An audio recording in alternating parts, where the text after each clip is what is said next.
Okay.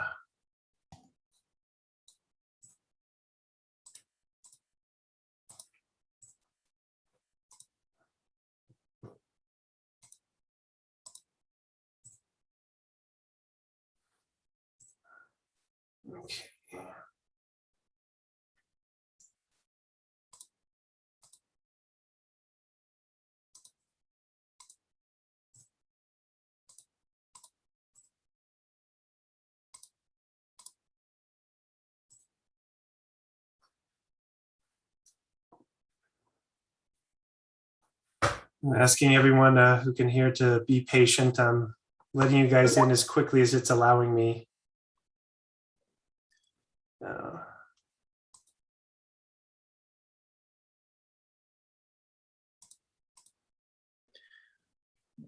James, I think the person in the attendee list named Scott might be Scott Spalding.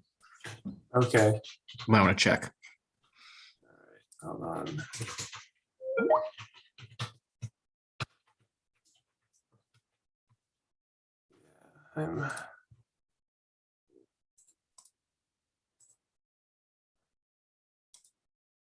I'll ask, is the Scott in the attendees list, is that you, Scott Spalding? Yeah, can you guys hear me? Okay, let me, here we go.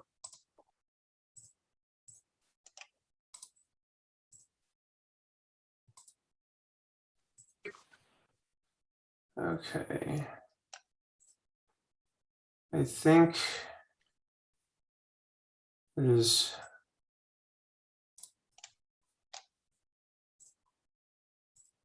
most everyone I see here.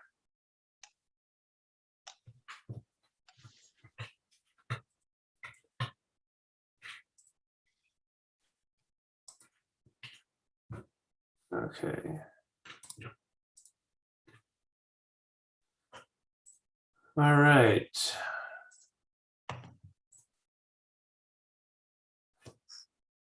I think we have most people here, so. Am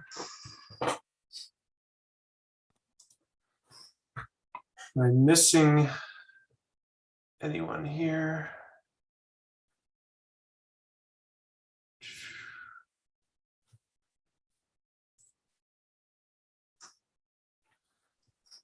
All right, then. I think we should have, I think, a quorum on here, based on what I'm seeing. So let's begin. It's about 3 past the hour. Michelle, if you could just continue to watch and see if you see any TAC members join to allow them in, please. Okay. All right. Well, good afternoon, everyone. Happy New Year to our first TAC meeting of 2022. I'd like to call to order and welcome you all to this initial Losan Rail Corridor Agency Technical Advisory Committee meeting for, as I mentioned, 2022, being held Thursday, January 13th, 2022, and being held virtually. Before we begin, I'd like to remind everyone that due to every TAC member, again, participating by Zoom in today's meeting, a roll call vote will be required for attendance and for agenda items that require action by the TAC. Also for TAC members and staff participating via Zoom, please remember to mute yourself unless you are speaking. All TAC members should also state for the record your name and agency. And for all Losan staff, please state for the record your name and job title when you speak. Members of the public will be granted permission to speak during appropriate public comment opportunities on the agenda. Now, at this time, I'd like to call roll, and I believe we have several new TAC members joining us today. So we'll start at the south end of the corridor. So when I list your agency, please speak up who is on for your agency there. So do we have anyone on from MTS? Julia Tour. Good afternoon, Julia. And I understand Brent will be joining a little bit later. Yes, he should be on around 1:30, 1:40. Okay, thank you. Sandag. Hey, good afternoon. Danny Vey with Sandag. I'd also like to introduce Tim Briggs, who is our Sandag's new alternate TAC member. So I'll just hand it over to Tim just to introduce himself. Yeah, hi, Tim Briggs, regional planner with Sandag, and yeah, steady stated alternate. Well, welcome to the TAC, Timothy. Or do you prefer Timothy or Tim? Yeah, Tim is great. Thanks for checking. Appreciate that. Sure thing. NCTD. Hi, everybody. My name is Jose Cervantes, transit planner at North County Transit District, sitting in today in Katie's stead. Thank you, Jose. And I think we have at least listening in Graham Blackwell as well. There he is. Good afternoon, Graham Blackwell as well, Chief Operating Officer for Rail Transit Review. Welcome, Graham. RCTC. Yeah, hi, James. It's Sheldon Peterson with RCTC. Happy New Year, everybody. Thank you, John. We have OCTA. Megan Taylor with OCTA is on. Hi, Megan. Hello. Hi, everyone. Alexis as well. Alexis Murillo Felix from OCTA. Welcome, Alexis. Do we have anyone, LA Metro? Hi, James. Jay Furman from LA Metro. Hi, Jay. Jeanette Owens from LA Metro as well. Good afternoon, Jeanette. VCTC. Hi, James. Good afternoon. Martin Erickson, VCTC. And I'd also like to introduce Dolores Lopez. She is our transit planner and new to the to Losan, and she'll be participating in Losan going forward. But I'm excited to have her join this group. And, Well, welcome, Dolores. And congratulations again, Martin, in your new role at VCTC. thank you. Yeah, it's maybe my last TAC meeting for a while, but we'll still certainly be there in spirit. I know you will. SBCAG. Hi, everyone. Scott Spalding, SBCAG. I'd like to introduce Whitney Rush, who's the alternate SBCAG TAC member. Whitney, maybe you could just real quick introduce yourself. Yeah, thanks, Scott. Hi, all. Whitney Rush. I'm a project manager in the Rail and Transit Division at SBCAG. I've been at SBCAG for a couple years and Rail and Transit for the past year and a half. And I've listened to a handful of TAC meetings, but excited to be here as the alternate. Well, welcome, Whitney. SLOCOG. Hi, all. Tim Gillum sitting in for Anna Devers.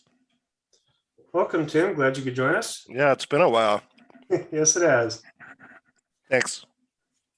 All right, moving on. Do we have anyone from SCAG? Trying to make sure here.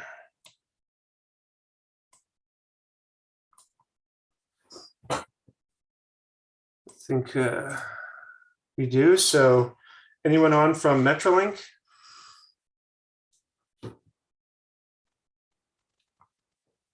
Actually, we do. I do see Roderick, so let me bring him on.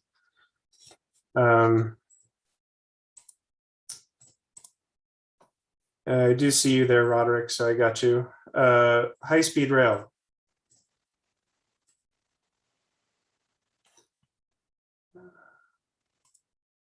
Anyone from High Speed Rail? Hi, good afternoon. This is Sandra Cuevas with High Speed Rail. Hey, Sandra. Hi, James. Been a while.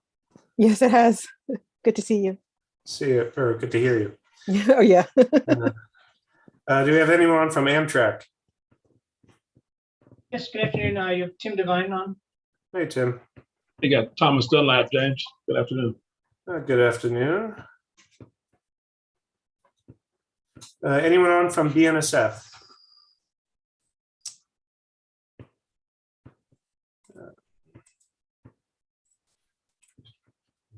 And Okay, anyone on from Union Pacific?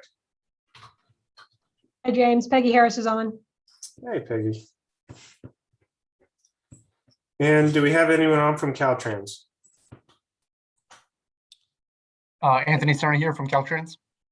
Hey, Anthony. And I believe I saw. James, sorry, Ryan Greenway. Okay. Caltrans. Hey, Ryan. Hello. All right, we certainly have a quorum, so great. So that moves us to item number 1, public comments. And Michelle, are there any public comments that have been received? There are no public comments.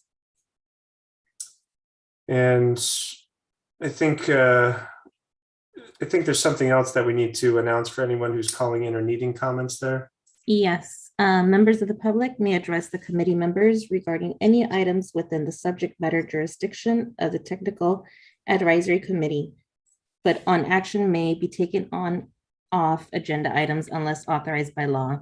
Comments shall be limited by 3 minutes per speaker. To comment in real time, select raise hand to speak. You can find the raise hand icon at the bottom of your Zoom screen. If you're calling in by phone, press *9 to raise your hand and press *6 to mute and unmute yourself. You may also speak once on each agenda item unless the committee decides to take additional comment. I will unmute callers who wish to speak one at a time. I believe you have to give a few minutes there for anyone who may want to raise their hand or speak there. All right, you see anything, Michelle? I'm not seeing anything on my end. I think we're good. All right, there are no special calendar items today, so that moves us to the consent calendar. So all matters on the consent calendar, which is all one, are to be approved in one motion unless a committee member or member of the public requests action for this item. Do I have any requests from TAC members to pull in the item or to discuss the item on the consent calendar?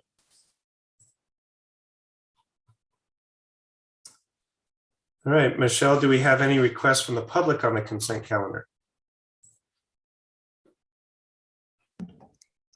To comment in real time, please select the raise hand to speak. If you're calling in by phone, press *9 to raise your hand.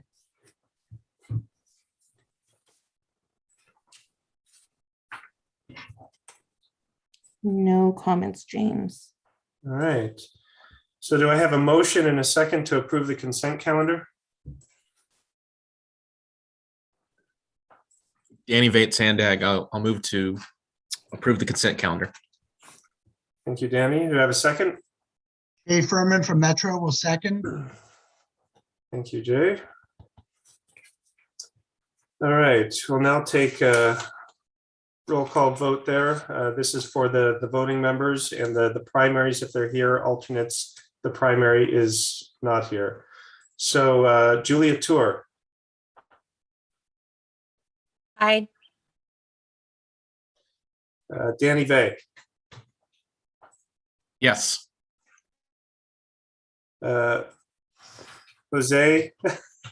I can't pronounce your last name, I'm sorry. Cervantes? Cervantes, thank you. Jose? Aye. All right. Sheldon? Aye. Megan Taylor? Yes. Jay Furman? Yes. Martin Erickson? Yes. Scott Spalding? Yes. Tim Gillum? Yes, if it doesn't include the minutes, I would have to abstain. Okay, abstain, got it.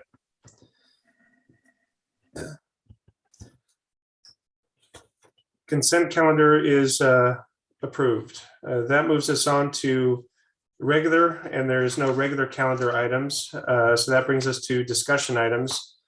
And our first item is item number 3, the 2022 Los Angeles, San Diego, San Luis Obispo Rail Corridor Agency Legislative Program. And this item will be presented to the TAC by Alexis Late. Alexis?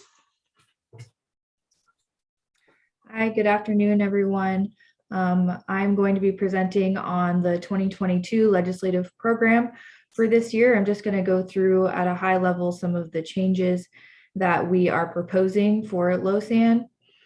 I would like to note that we do make these changes every year. Usually they're pretty minimal and address what we anticipate is going to be of discussion and at the state and the federal levels. So first, we are proposing to amend a principle under the Secure Sustainable Funding section to ensure that it captures a larger breadth of federal rail grant programs the Losan agency will compete on at the federal level. So especially with the passage of the Infrastructure Investments and Jobs Act, it's going to be imperative in this next year that we evaluate new and existing programs that may be most beneficial for Losan to be proactive and deliver rail improvements. Under that same section, we're adding a principle related to transit and rail project delivery and funding as a part of the state budget included for the 2028 Olympics. Last year, there was significant discussion by the legislature and the state administration about additional funding for the 2028 Olympics. However, those negotiations fell through. So this year in the governor's January budget, he is proposing, again, significant funding for rail in Southern California specifically. So the Losan agency should remain engaged in these conversations to ensure its projects are considered for this additional funding and any streamlined project delivery solutions. Next, we amended a principle under the implementation of transportation policy section to reflect the need to engage with the implementation of the recently enacted Infrastructure Investments and Jobs Act. So as we move forward with this year, we're going to see a lot of bills on the state side and guidance on the federal side. And we just want to make sure that Losan is involved so that they can, so the agency can have the most benefit from the passage of the IIJA. Under that same section, we added a principle regarding a policy included in the IIJA, specifically to increase transparency and address the current deficiencies the Losan agency has encountered related to the current federal intercity rail cost model. So this was included in the IIJA. So we just want to make sure that these costs are transparent and understandable to new and existing state funding partners, and it's going to help maintain and grow intercity passenger rail service.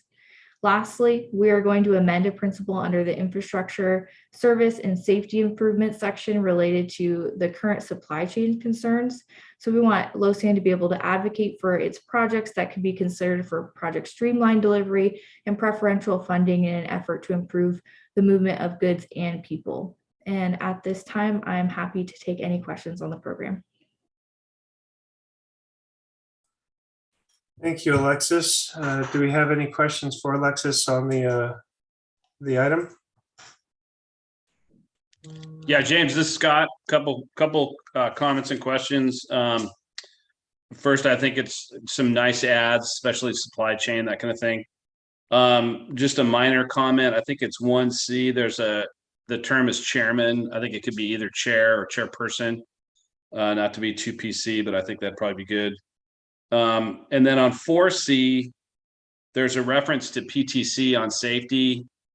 And I should probably know this, but does PTC right now end at Goleta, and there's no PTC between Goleta and San Luis Obispo?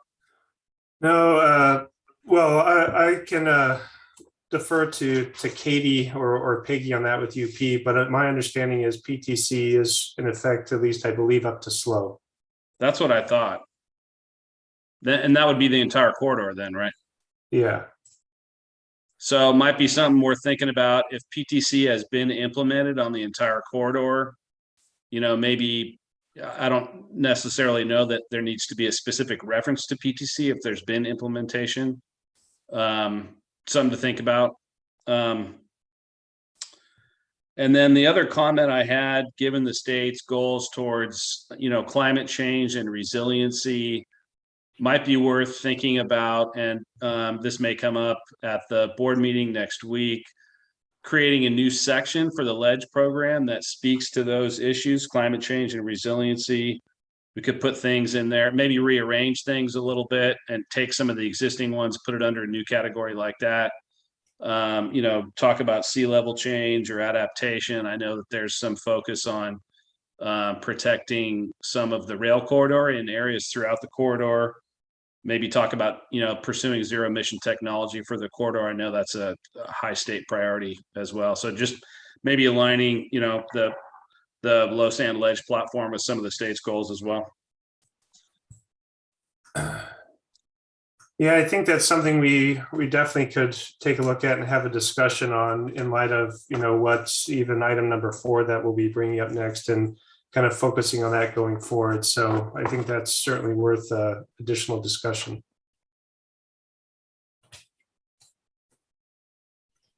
Absolutely. And I would like to just point out that under infrastructure service and safety improvements, Principle F was added by the board last year related to resiliency, but we can certainly look into rearranging the program a bit and putting a greater focus on resiliency in climate if that is the wish of the TAC and the board.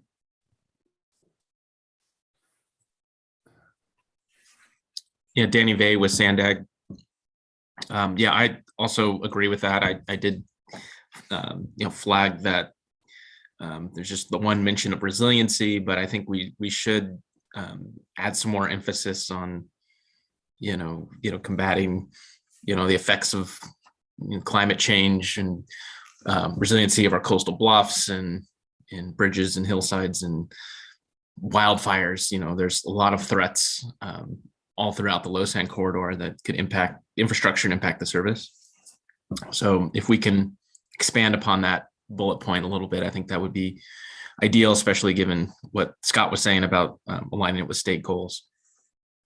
The other thing too, I just want to bring up for consideration is we mentioned equipment just I think once in the legislative platform and a legislative program, but I think given the certain constraints we have, maybe that advocating for equipment should be one of our top priorities, given that that's really the limiting factor now for improving and increasing service on the Surfliner. So just, that may be something we want to move up above the line there and make it in bold if others are supportive of that. As a clarification on that, and I'm hoping to have an update of some kind with regards to equipment at either the February or March TAC meetings there. But while equipment is a limiting factor, it actually right now is more than that. A large limiting factor is also just crew availability with a lot of what's going on. I know this is something Metrolink is certainly facing as well. The ability to add more service right now is also affected by more things than just equipment going forward. So we'll hopefully have more information on that in the coming weeks, but just wanted to highlight that, Danny.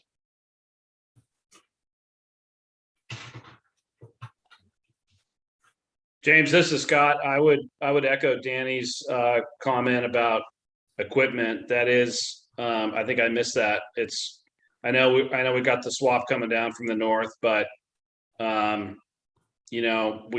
tried whatever 4 or 5 years ago, and that didn't pan out. So that should always be, prominent in our, especially the Surfliner, JPA, just trying to own our own equipment like they do in the north. So I would certainly support highlighting equipment as a critical need. Crew is one thing, but equipment's something you can own. Okay. Thank you for the comments there.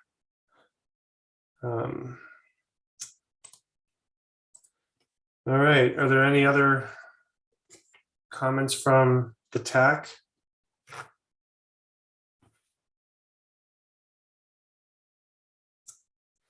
All right, Michelle, do we have any requests from the public on this item? To comment in real time, select raise hand to speak. If you are calling by phone, press *9 to raise your hand.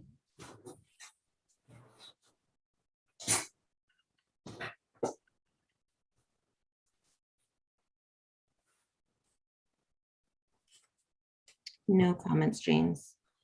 All right, thank you. This was a discussion item, so thank you, Alexis. All right, that brings us to item number 4, 2022 Transit Intercity Rail Capital Program updates.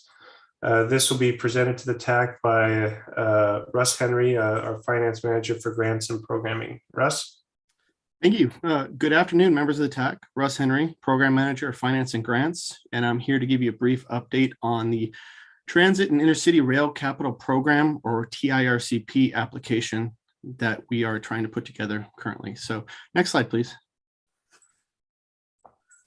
So to give you guys a brief introduction, most of you guys are likely familiar with the TIRC program, but I'll give a quick rundown as a refresh for everyone.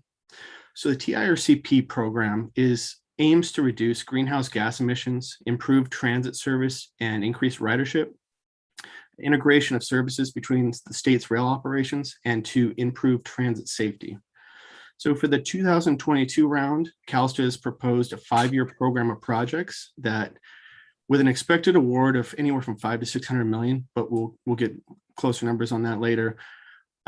Just for informational purposes, the Losan agency has been able to secure over $311 million since 2015 in the TIRCP program. So we've been very successful in the past. So on November 19th, 2021, there was a formal call for projects released by CalSTA. And since then, over the past several months, LOSSAN staff has met with each of the member agencies to coordinate on this proposed application. In addition, staff has met with CalSTA and Caltrans. The first time was on December 14th, 2021. And the next meeting is currently scheduled for January 25th, 2022. So this application is due on March 3rd, 2022, with the award information expected by June of 2022. And so this application, in which we're going to call Coastal Access Resiliency Efforts, or LOSAN CARES, is going to focus on slope and bluff stabilization projects throughout the corridor. And so we're going to have Ventura and Santa Barbara counties included here. And originally, we were going to include a project within San Diego County for Del Mar Phase 6. But as of last night, we've been in communication with SANDAG, and there have been some very recent developments in which that project is now funded. So we are going to remove that from the application moving forward. And so it's also worth noting that we are coordinating with OCTA currently for a possible project in South Orange County. So we're going to get additional details on that early next week. I think we're slated to meet on Monday. So more to come on that and see what that project is going to entail. So next slide, please. So this slide is focused on Del Mar, which is the one that is we are going to remove from the application. So we can actually move forward to the next slide, please. So this slide is a map of a large area of the North Corridor. It goes from north of Point Conception through Gaviota, through Ortega Hill, and all the way down to Ventura County. And so what this map shows is projects of possible destabilization and slope erosion throughout the area. So this is from Althouse and Mead, which is Union Pacific's consultant on this effort to increase some bluff stabilization. So there are 3 rankings that have currently been applied. So first is critical, which is really areas that need to be addressed within the next year. Any major storm could cause issues in the area. So that's the most urgent. The second one would be called urgent, which is not as urgent. It's, when the next, year or more, kind of it needs to be on the radar, and we need to address it, sooner than later to ensure stability through the area. And the last is priority, which is basically, these projects need to be on the map just for future funding purposes, so we can kind of address these areas.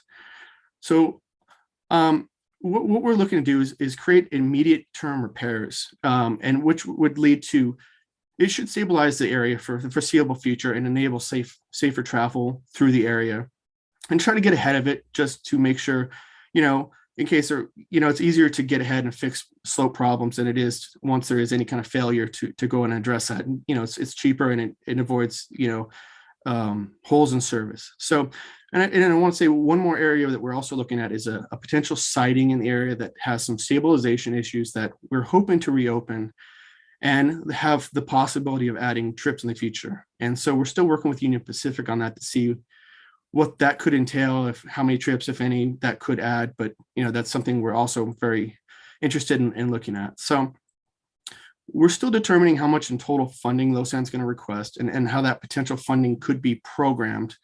But this it's a work in process as we work through this application. So it's an update on this grant application, and I'm happy to answer any questions you may have at this time. Thank you, Russ. And just to clarify, as Russ was mentioning there, we're hoping to get much more information. Everyone's aware of what's going on in Orange County, the San Clemente area, to see if we can help with a longer term solution there. So we're hoping we've had an initial discussion with OCTA. We'll have additional ones to find out what makes the most sense from their point of view, from Metrolink's point of view, since that area is also in the Metrolink operating and maintenance area. And then up here, the critical elements, as he mentioned, those are the ones we want to address sooner rather than later, just because there can be the potential for an issue going forward. But just emphasizing the railroad's still safe. We just want to address these, in the near future before, it worsens there. So just clarifying that. So does anyone have any questions for Russ on the TRCP update? Yeah, James, this is Scott. And Russ, I know you and I talked about this a little bit. I know you don't have a firm cost estimate right now, but can you give us a ballpark about what it is? Or if that's, somehow something that you don't want to disclose in a public meeting, just say that. But ultimately, it's going to be a public number. Yeah, I'll leave that up to James if whatever you think is appropriate. Yeah, keeping in mind that the program here, because it is broken into several priority ranks, we're looking at this as a phased approach and trying to focus on those that are the most critical. But we probably are looking at somewhere in the order of the $40 to $60 million, if we can, for this initial look going forward there. But it's still being refined, and as you mentioned, it will ultimately become a public number. So yeah, we don't have the specific dollar amount, as Russ mentioned, but we're thinking it'll be somewhere in that order of magnitude for this application request. And that was, do I have this right, where there was 3 different prioritizations of types of issues, and was that 40 to 60 for the most urgent, or was that for all 3?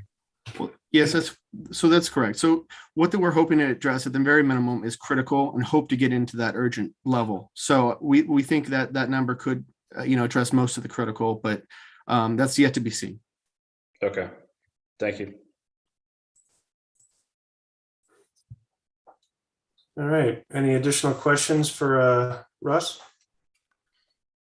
Not a question, but just an update from Sandag.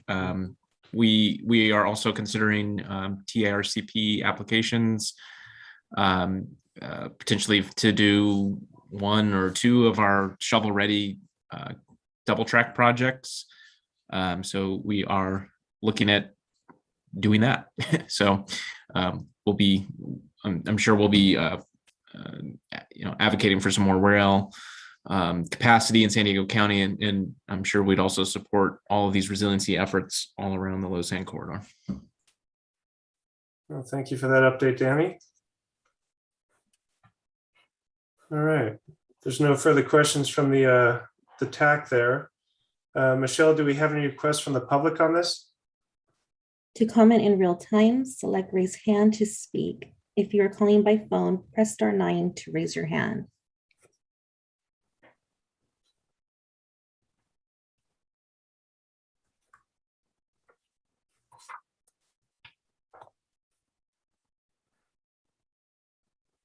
No comments, James. All right, thank you, Michelle. So this moves us to the primary item for our TAC meeting today, and that's item number 5, review of the strategic plan and workshop. This item will be an open discussion where the TAC is encouraged to engage in questions and the overall goals and objectives proposed as part of the 2022 LOSSAN strategic plan. Roger Lopez, our administrative officer, will begin the item with a brief introductory presentation before discussing with you the mission, vision, and proposed goals. So Roger, take it away. All right. Well, good afternoon, members of the TAC. As James mentioned, Roger Lopez, LOSSAN's administrative officer. And today in our discussion, we've got a couple of goals we want to accomplish. As James mentioned, the first few slides are just kind of some introductory high-level elements of the update as far as what our intent is concerned. We'll look at some of the efforts that have already been completed as part of the update, specifically with our mission and our vision. And then we'll get into hopefully what, as we mentioned, is we hope to be a discussion, and that is discussing together the goals and objectives that have been developed so far to support that vision. Along with some of the smart tasks that have been developed to support the objectives. And as we mentioned, very much want it to be a discussion. So please feel free to keep your cameras on, keep your mics unmuted, whatever works for you, and speak out at any point, especially as we move into the discussion of the objectives that have been laid out. You can go ahead into the PowerPoint, John. As we get into the individual ones, the individual goals and objectives, stop me at any point. I'm going to move through them relatively briskly just because it's a 23-page slide deck, and that's a lot of slides, as we all know. But if we look at slide number 2, which is there, this is just a little bit of the history and kind of the intent of our update. As we've discussed previously, we know that the original LOSAN strategic plan as it exists now was actually the LOSAN implementation plan that was developed, and I believe a few on the call today were around and potentially had a hand in the development of that implementation plan. And that was really just as the agency was given the responsibility of managing the Pacific Surfliner, this is how we will do the job. Well, the intent now is we've been doing the job for 10 years, so it's an update to really create an actual strategic plan, who we are as an agency, where we want to be as an agency, and what we're going to do to get us there. What tasks, what objectives are we going to try to fulfill in the coming years to get us to that vision? So if we look into the next slide, this here kind of is just a bit of a flow of the overall strategic plan with regard to how the mission, vision, goals, and objectives all relate and kind of build on each other. And we know the mission statement, we're familiar with that. It's essentially why we exist. We as an agency, this is our whole reason for being. And that kind of sets the tone for, us as employees and for our dealings with our partners. Now, the vision statement, that it's linked to the mission, and in that it lays out not just our reason for existing, but who we want to become as our aspirations for the agency as we move forward. And those are kind of the high level, what we want to be. And I liken it to, this is what we want to be when we grow up. And then goals, those get into the tangibles. The goals are the things that we hope to accomplish to achieve that vision.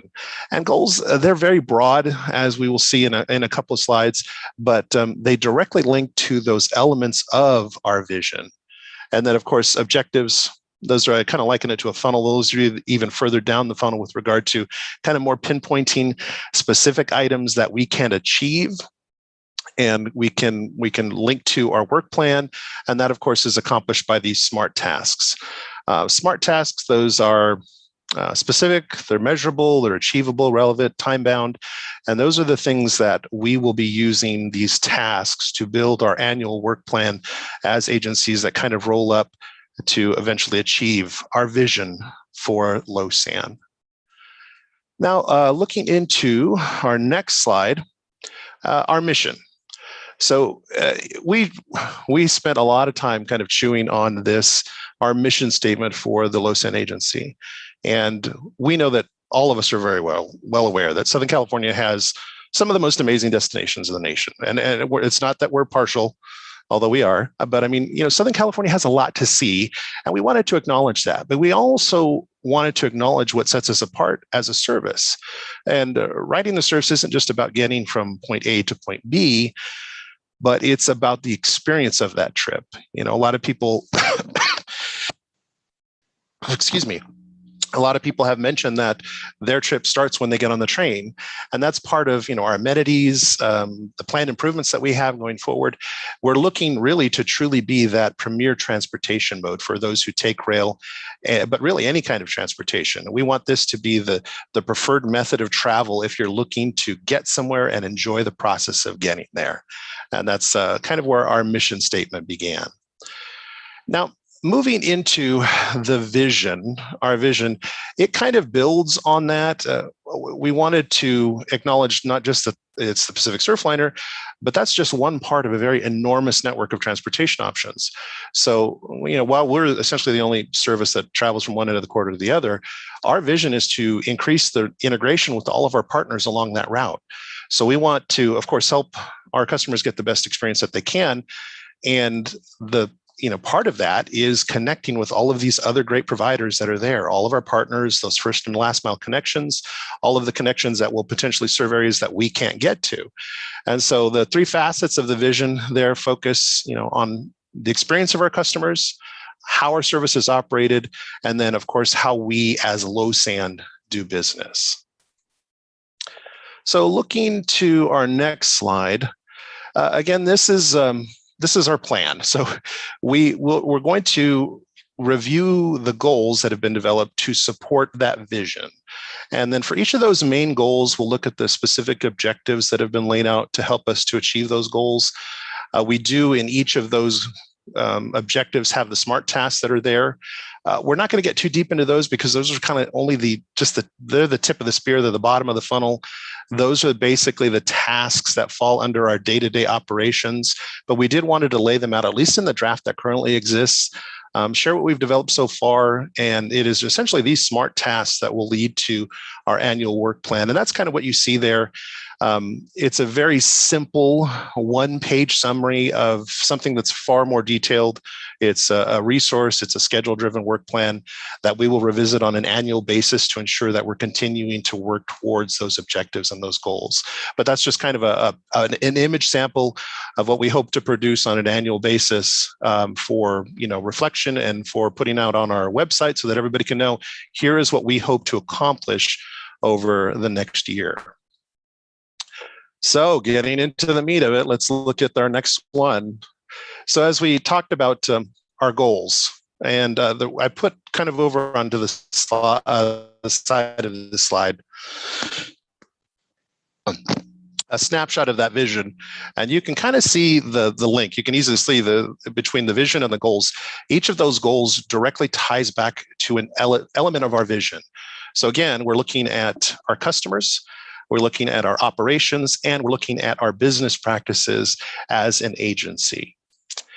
So getting into that first goal on our next slide, obviously looking at our customers, the goal is maximizing customer focus. There's a lot of things that can fall into that category of, what is involved in focusing on our customers, ensuring that they have a fantastic trip, they want to come back.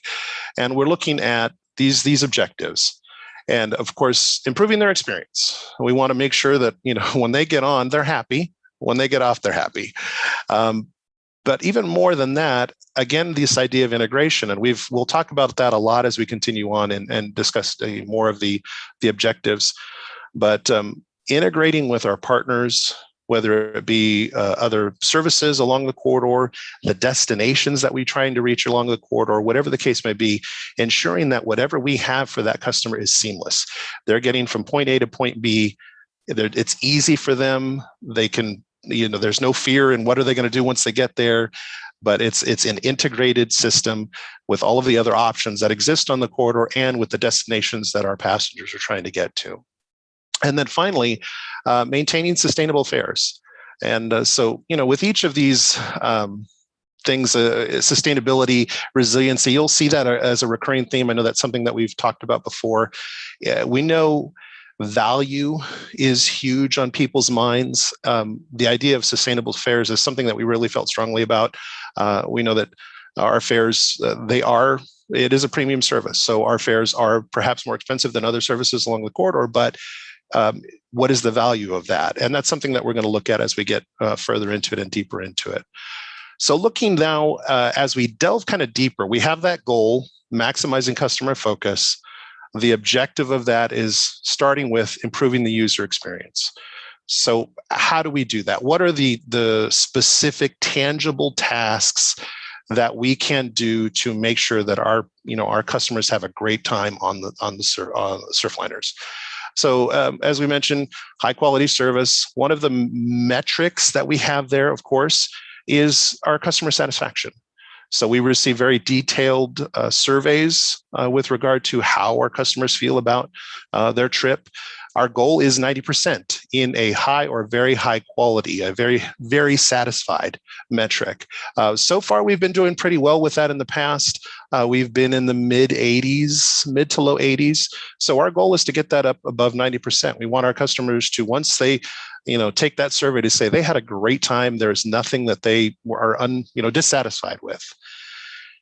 And as far as the achievable aspect of things, one of the things that we hope to do as we go through these, we're going to isolate with board actions on our board items that we take towards take to the board for approval, the specific agency goal, the vision goal that we are trying to achieve with these actions. So, one of the things, if we are working on, station signage or something like that, the intent of that is to improve the customer experience, to focus on them as an individual, to make sure that they know where they're going when they get to a station. So that's part of our goal as we develop these different objectives. We want anything that we take to the board for approval that has a specific recommendation to tie back to one of these objectives, one of these goals, and that's something that we're going to call out. We stole that from our friends at Metrolink. They're always very good at isolating what it is that the board is trying to achieve with any action that they take. We're also going to look at revenue sources for funding some improvements. One of the things that we're hoping to do is improve the technology solutions with regard to our ticketing. That we'll get into a little bit more as we get into the integration aspect of things. You'll see under this time-bound establish an implementation timeline as part of the update. We're still early in the process of developing some of these tasks. We don't have the timeline set yet, but that is something that we will develop as we continue, with everybody's feedback and we move through the process of developing the strategic plan. You'll excuse the cough. We will be developing a specific timelines for those implementation as we move through the process. And at any point, like I said, stop me, comment, question, anything else you got, I am here. So, Roger, I think, real quick, I see that we do have a hand raised. It's been raised for a little bit, and that's from Alan Miller. Okay, I'm sorry. Those hands are really small. Just feel free to, feel free to unmute yourself and just yell at me, and I'll stop. Go ahead, Alan. You should be able to. Maybe. Do you hear me? Yep, there you are. I must have hit that accidentally because I do not have a comment. Oh, all right. Then I don't feel bad for missing you, Al. Okay. Roger, this is Scott, SBCAG. I was going to ask you that if you wanted us to wait until the end, because I know there's a balance there. Hey, honestly, I'll keep up, and I'm like a train, man. I'll just keep going. So just stop me. Just pop in and stop me at any point. And so Roger, what I'd like to suggest then is at the end of each slide, before you move on, just ask, so that way we can discuss, anything that anyone has with each slide there. Absolutely. Just as a follow-up, I think maybe when you complete the presentation, might maybe go back to the first slide, because I do have some comments on those. And I think it might be better to, at least for me, to wait until the end to get into some of this stuff, because otherwise I might get sidetracked. Okay. Are you talking about the mission and vision? Yeah. Okay. Yeah, we can go back to that. But as far as these are concerned, I'll, if there's a question or anything specific to what I'm talking about at that moment, please stop me. I'll give you some time at the end of each slide to, to ask any questions or give everybody an opportunity to comment. And then at the end, we can go back if there's questions or comments on the mission or vision. Okay, so improving the user experience. Do we have any comments or questions on that? Any discussions? This is Scott again. With respect to that, and I don't know, what's necessarily coming next, but is it going to be getting into specifics of the customer experience? Talk about food and beverage and bathrooms and things like that, ride quality? Yeah, and that's one of the things. It's part of that metric, the customer surveys. They have, I think it's like 100 different elements that they respond on.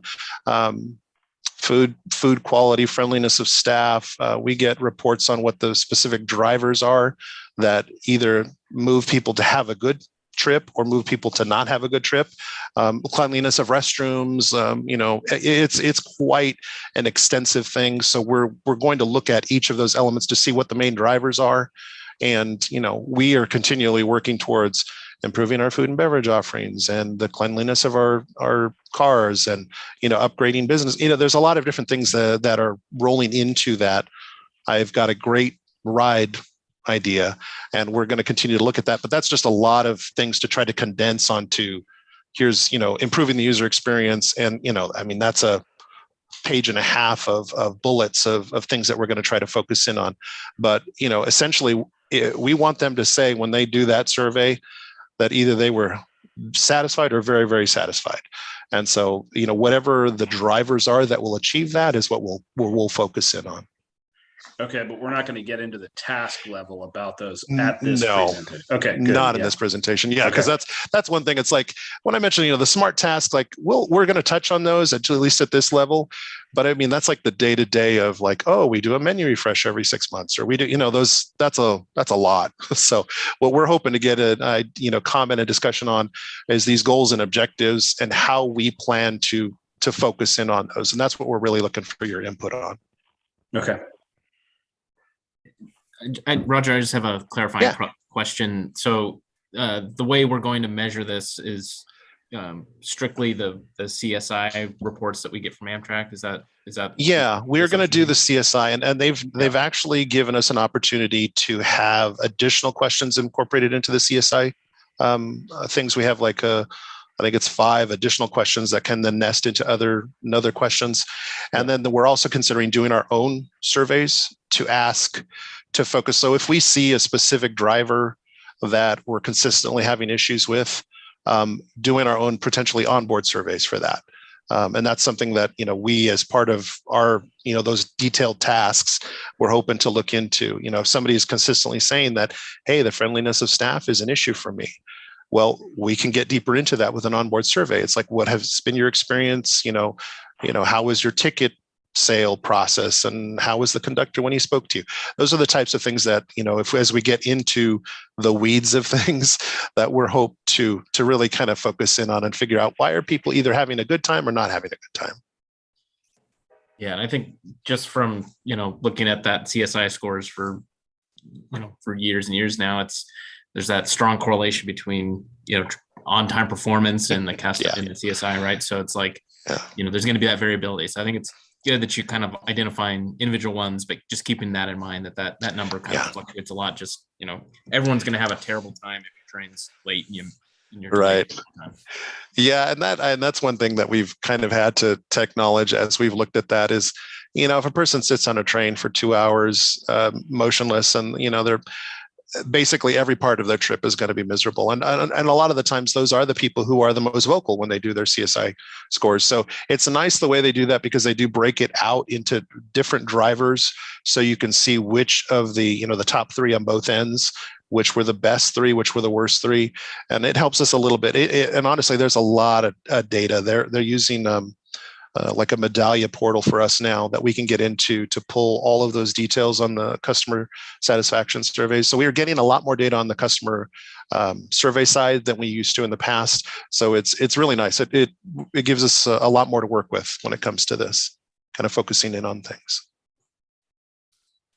Right. I think Megan at the one point had her hand up. Did you have a comment, Megan? No, I wanted to get into the weeds, but I understand that's not the goal of today, so never mind. We will be here a long time, Megan, if we get into the weeds. I know, sorry. Yeah, no, but I mean, honestly, this is not the last crack at the apple. So, I mean, there are things that we will continue. We'll continue to have these discussions as we move forward with drafts and things like that. So there's definitely time for some of those weeds to be whacked through. Great, thanks, Roger. Jay, Okay, I think Jay Furman has a comment. okay. Hey, Roger, maybe again, it's in the weeds and the task, my apologies, but when I see this overall, I guess the S is in deliver high quality service to our customers. I think about Wi-Fi, and is that a task or is that somewhere in the weeds that we're not going to get into, or is that like its own separate objective? I'm not sure. Are you talking about just folks being happy with the Wi-Fi, or that it's available to them and that it's reliable and that it operates well and they have a good signal and that there's a good, like some operators don't have Wi-Fi, and I know you do, and I think business class, but just that it's a good, reliable service. Yeah, and we do market that as it's in our business plan as one of our amenities. We did just go through the process of upgrading our Wi-Fi, and that is also part of that relevant section about identifying revenue sources that could potentially help us to improve things. Wi-Fi is one of those technology solutions we talked about. So it's definitely it is in the weeds, but it's one of the elements that we tout now because we've made some significant improvements to it, and so it's something we'll definitely keep looking at. I know it's important for folks to have, good connectivity while they're on the train, whether it be for pleasure or for business. So it's definitely something that we are going to focus in on. Got it. So it sounds like it's somewhere in the weeds. It's in the weeds. Yeah, that's one of the specific tasks of, hey, making sure the Wi-Fi is connected. Right. Can you stream on it? Those types of things. Yeah. Which I'm at least pleased to say is happening more and more nowadays. Yeah. When you upgrade. We regularly are testing it, and so is Amtrak. So it's a lot better. Yeah, the recent upgrades by Icomera, they've done a lot for connectivity. They've done a lot for stability, and you can actually, watch YouTube or Netflix on different sections of our track now. So it's kind of nice, and it's just going to hopefully get better from here. Yeah. All right. I don't see any more hands. So moving on to our next slide with regard to integrating with destinations. So again, maximizing customer focus, and this idea, we mentioned it before, integrating with destinations.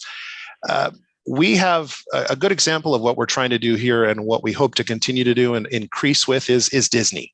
So we have an unpaid partnership with Disney. There's no cost on either side other than our own staff time or digital assets. There is a 5% discount on your admission to Disneyland with your Amtrak, your Pacific Surfliner ticket. There is mutual free advertising. We have free connections from the Anaheim station, from Arctic all the way to the gates at Disneyland. And so that is like what we're looking for. We want to integrate with the destinations. And our intent here is to identify more of these other partnerships that we can develop. We're in the process right now with the San Diego Zoo of doing something similar. And Scott, go ahead before I get into the San Diego Zoo thing. No, I'll let you finish, Roger, because I think it's kind of a larger issue about integration. Okay. So we're working on one with the San Diego Zoo that's very similar to this. Again, unpaid partnership. There is a new facility, a new campus that they're opening up at the existing zoo, an Explorers Base Camp. We're going to get what is close to I believe it's a 10% discount off of the tickets with your Surfliner ticket. There's going to be, coordination with MTS on the connections from the depot down to the zoo. And so those are the types of things that we hope to work on.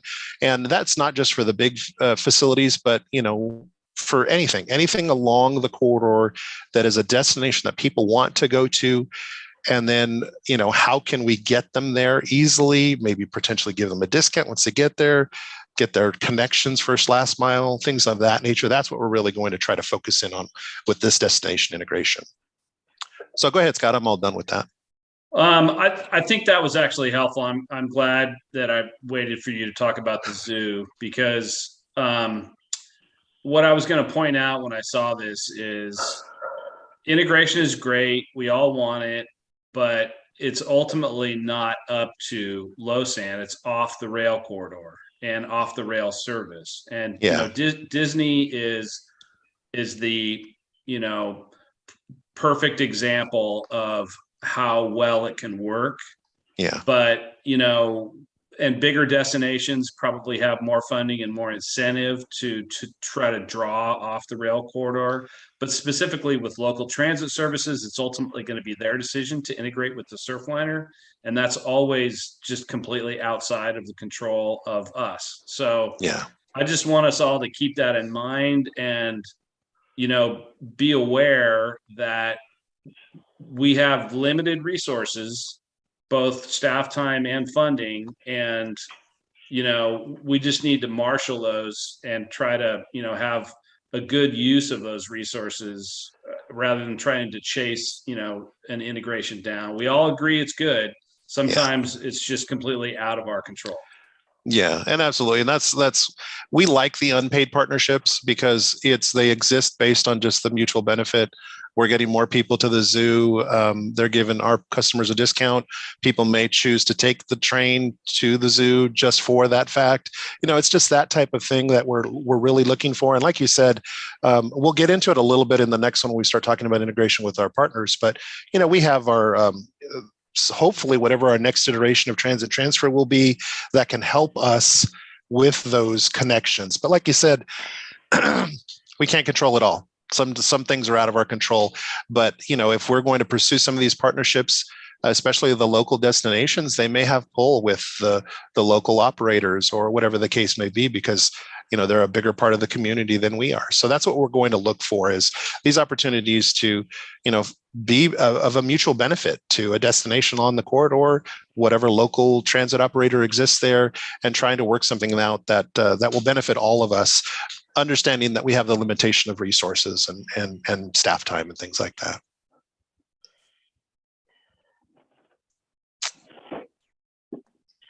One other thing might want to add to this discussion too is that, you know, also looking at, you know, as we expand capital programs and build new stations, they're going to have new destinations. So at least in San Diego, we've got, you know, plans for a special events platform at the Del Mar Fairgrounds, which is going to be huge for this service. You know, NCTD is working on a convention center platform as well. So, you know, I think we've got kind of both. I think these partnerships are great, but I think we can also tie in some of these other destinations as well, based on these new stations and platforms that are going to be constructed. Yeah. And that's a great thought too, Daddy, because our marketing folks who primarily they lead kind of the charge on finding and developing these partnerships. They're passionate about, you know, the destinations that we have, and they know when new things are coming, when new things are, you know, it's great. So they were a part of the process of finding about this Explorers Base Camp, and then, you know, we got this discussions with the zoo, and it all kind of fell into place. But that's part of it is knowing what's coming, what if there are other new stations or the new venues, things of that nature, and how can we hopefully make some sort of connection with those venues. Okay, giving it a moment. All right, moving into our next one. It's continuing with this idea of integration. Integration with our partners is really going to be huge for us in the coming years. And I think we had discussed that quite a bit as we were working or giving an update on the next version of the rail to rail. And we know that that's the state goal of having integrated ticketing, integrated networks. And our goal is to make it easy for our passengers to get from home to the destination. So, you know, first mile, last mile, even if it's a destination that is not specifically along our corridor. So as we mentioned, connections with Metrolink, Metro, you know, whatever the case may be, our goal is to work towards having, you know, whether it be a technology solution, you know, code share expansions, whatever the case may be, having our system and all of our partners integrated into something that is easy for our passengers to use to get wherever they're going. And the goal here would be, you know, we have existing service partnerships with people. That's going to be our baseline. And our goal is to increase those partnerships. So we know we have under the old transit transfer program, we had, you know, X number of transit operators that, you know, we had an agreement with that individuals could take at no cost. So our goal would be to not only continue that program, but to increase it. What additional, you know, partnerships can we make? What other transit operators maybe we didn't have in the past that we can expand with now. And then, the next versions of rail to rail, whether it be a region pass or some sort of, combination of it with different elements of code share, whatever the case may be, our goal is to make it easier for people to take whatever service suits their needs to get them wherever they're going. And of course, hoping that, it involves us at some point, but, our goal is to make it easier for folks to get where they want to go. And I will wait for hands or somebody to speak up.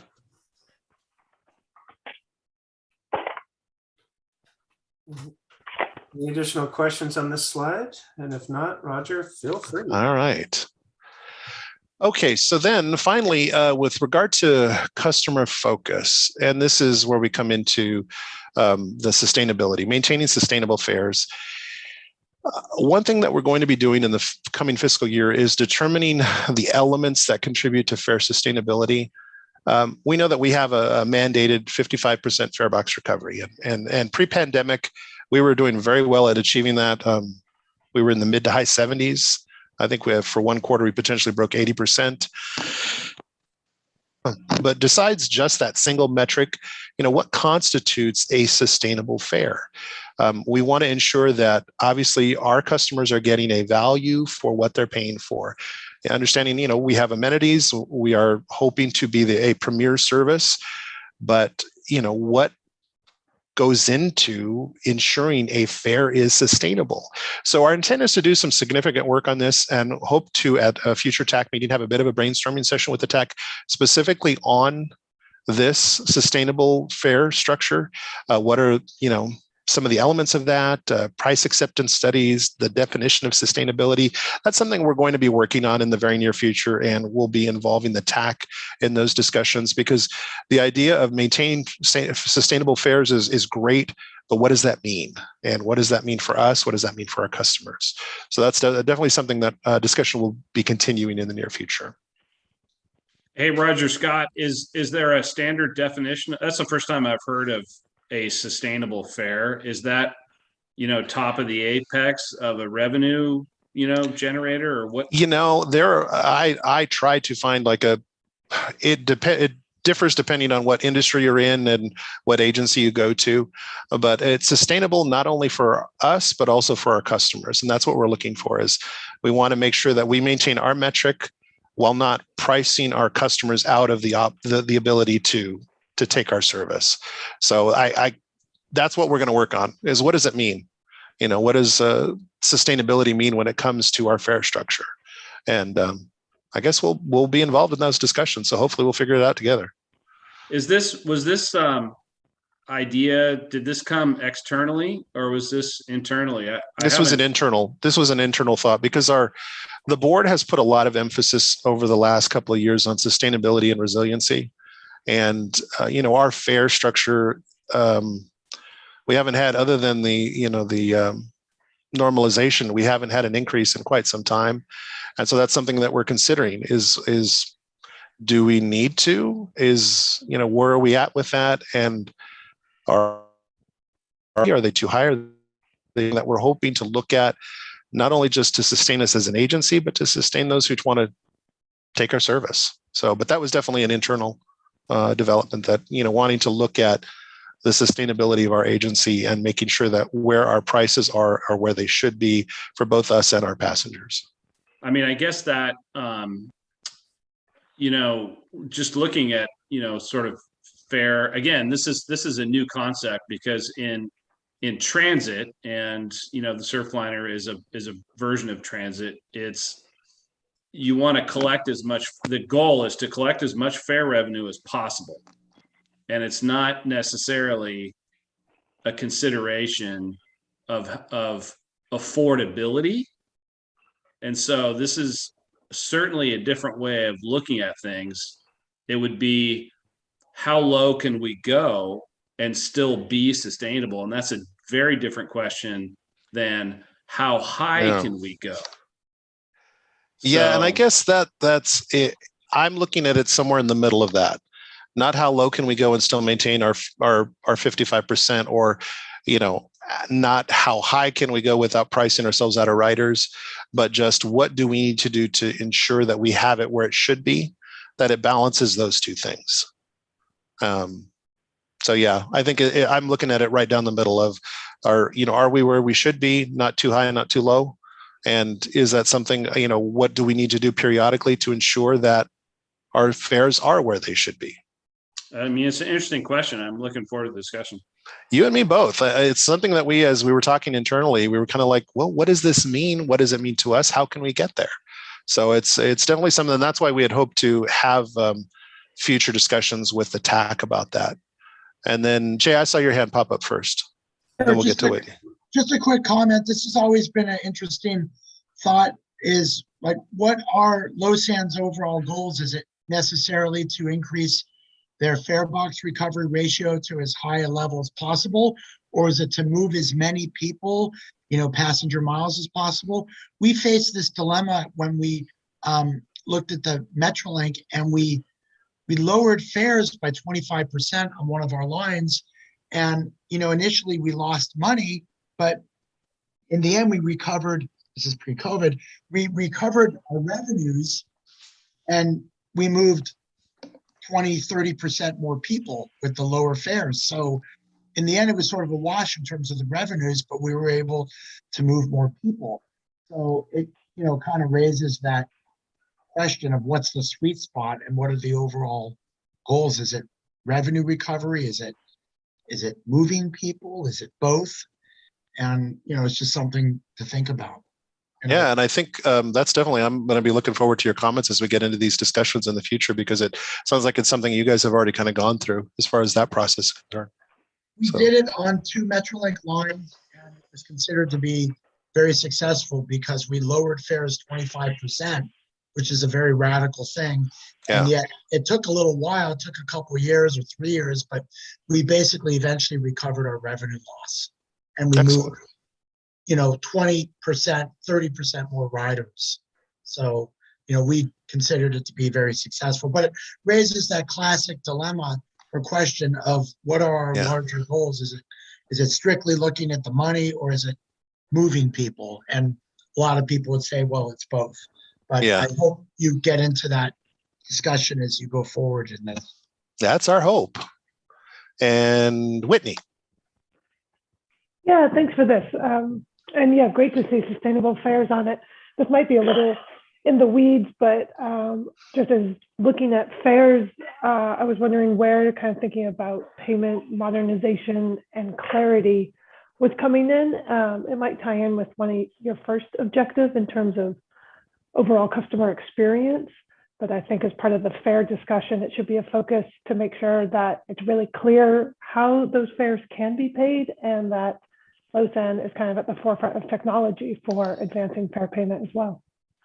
Yeah, that is one of our big initiatives when it comes to network integration, is the ticketing integration, the technology aspect of things. We want to make it easy for people to buy a ticket, to, whatever the case may, Apple, but you name it, being able to embrace what technology exists to make it as easy for people to purchase a ticket, not only for our service, but for any service along the corridors. We want to make it as easy as possible. So that's definitely going to be part of it. I don't know if it'll be specifically part of this, but I think that'll probably roll into that integration aspect of things. That will definitely be looking into that. Yeah, it definitely covers a lot of the different objectives. So as long as it's there, that's great. Definitely. And Danny? Yeah, thanks. When I think about this, I'm always kind of going back to some of the discussions that we've had at the Sandag Board of Directors about fares, especially through our regional plan. And there's been a lot of emphasis, not so much on maximizing fare box, but using fares as a equity tool. And I know that the Surfliner is not your local transit, but I think it's going to be very difficult to kind of separate any discussions here, away from the equity. Are we able to, how do we get disadvantaged communities to ride the Pacific Surfliner more, right? And so I think when we move this forward, we should have equity as being one of the factors that we consider when we start looking into it. So and we do have, we'll get into that a little bit more. And now that there's so many bullets in my head that I can't remember where, but we do have an aspect that is specifically on equitable and inclusive service. And part of that is consideration of ensuring that we are not, pricing out certain communities. What can we do to, ensure that our service is as inclusive as it can be? Great. All right. Any other comments on that one? I don't see any hands. So moving into our next one, I'm going to move into our next goal, and that is optimizing our operations. And so the first one was focusing on our customers. How can we, improve the experience for them? This is how can we improve, our service as a whole, which then of course kind of relates back to improving their experience. So in this, we're looking at service expansion. We're looking at improving the system performance and improving connectivity. So looking, the idea of optimizing our operations, it's been kind of in our collective consciousness for a while now with the optimization study. A lot of us have been involved in that. That was just recently completed. And, the objectives here, they kind of focus on not only expanding our service, but improving the service. And not just with, how our service performs, but where it goes, how it gets there, things of that nature. So that's kind of the goal of this overall objective here. So looking into our next one, that takes us into where our goal is optimizing operations, and then the objective here is expanding our service. And so here it is basically moving forward, we want to achieve the goal of hourly service between LA and San Diego, bi-hourly service between LA and SLO. And as we're all very painfully aware, these are some heavy lifts, but our goal is to focus on what is achievable. And so starting with equipment. So we want to, we've been given some updates, and there will continue to be updates in the near future on how our process for getting additional equipment is going, developing a plan to get more rolling stock, whether that be through coordinating with the state effort, our own efforts, as we've been discussing in the past with regard to purchasing equipment that we can have refurbished or repaired. Our goal is to get to that hourly and bi-hourly service both south and north of LA, and ensuring that we have not only enough equipment, but enough crews to achieve that. And so that's our near term, we're going to have some near-term goals with that respect with regard to at least identifying a plan for how we will get some additional rolling stock. And there'll be more updates on that, of course, at this group especially. But definitely any questions, I'm happy to hear. Roger, Scott again, just real quick on the 9 and 18. I would use the term, 18 round trips or 36 one-way trips. That's more sort of, for the round trip. I'm not sure people know what a bi-directional train is. So yeah, and that was for this group because I ran out of room in the little box. But yeah, I'll definitely, as we expand on it, I'll make it more user-friendly on the descriptor. Second item on that is, I'm assuming that those would be dependent on the state rail plan, or is it something that Losan's going to have as a, sort of independent goal outside of the SRP? I think I'll let James weigh in on the state rail plan aspect of things. I saw him unmute himself. I'm like, go ahead, James. Yeah, no, these are the assumptions that we had provided, and I know Caltrans is on the call here as well. As part of what our assumptions have been for the state rail plan, these do align with what was in the 2018 state rail plan. So it's they are in alignment.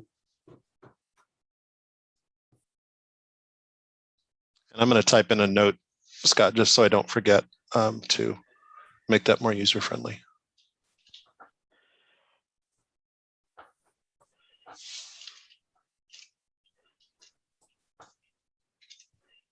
Okay. All right. Any other discussion or questions on service expansion?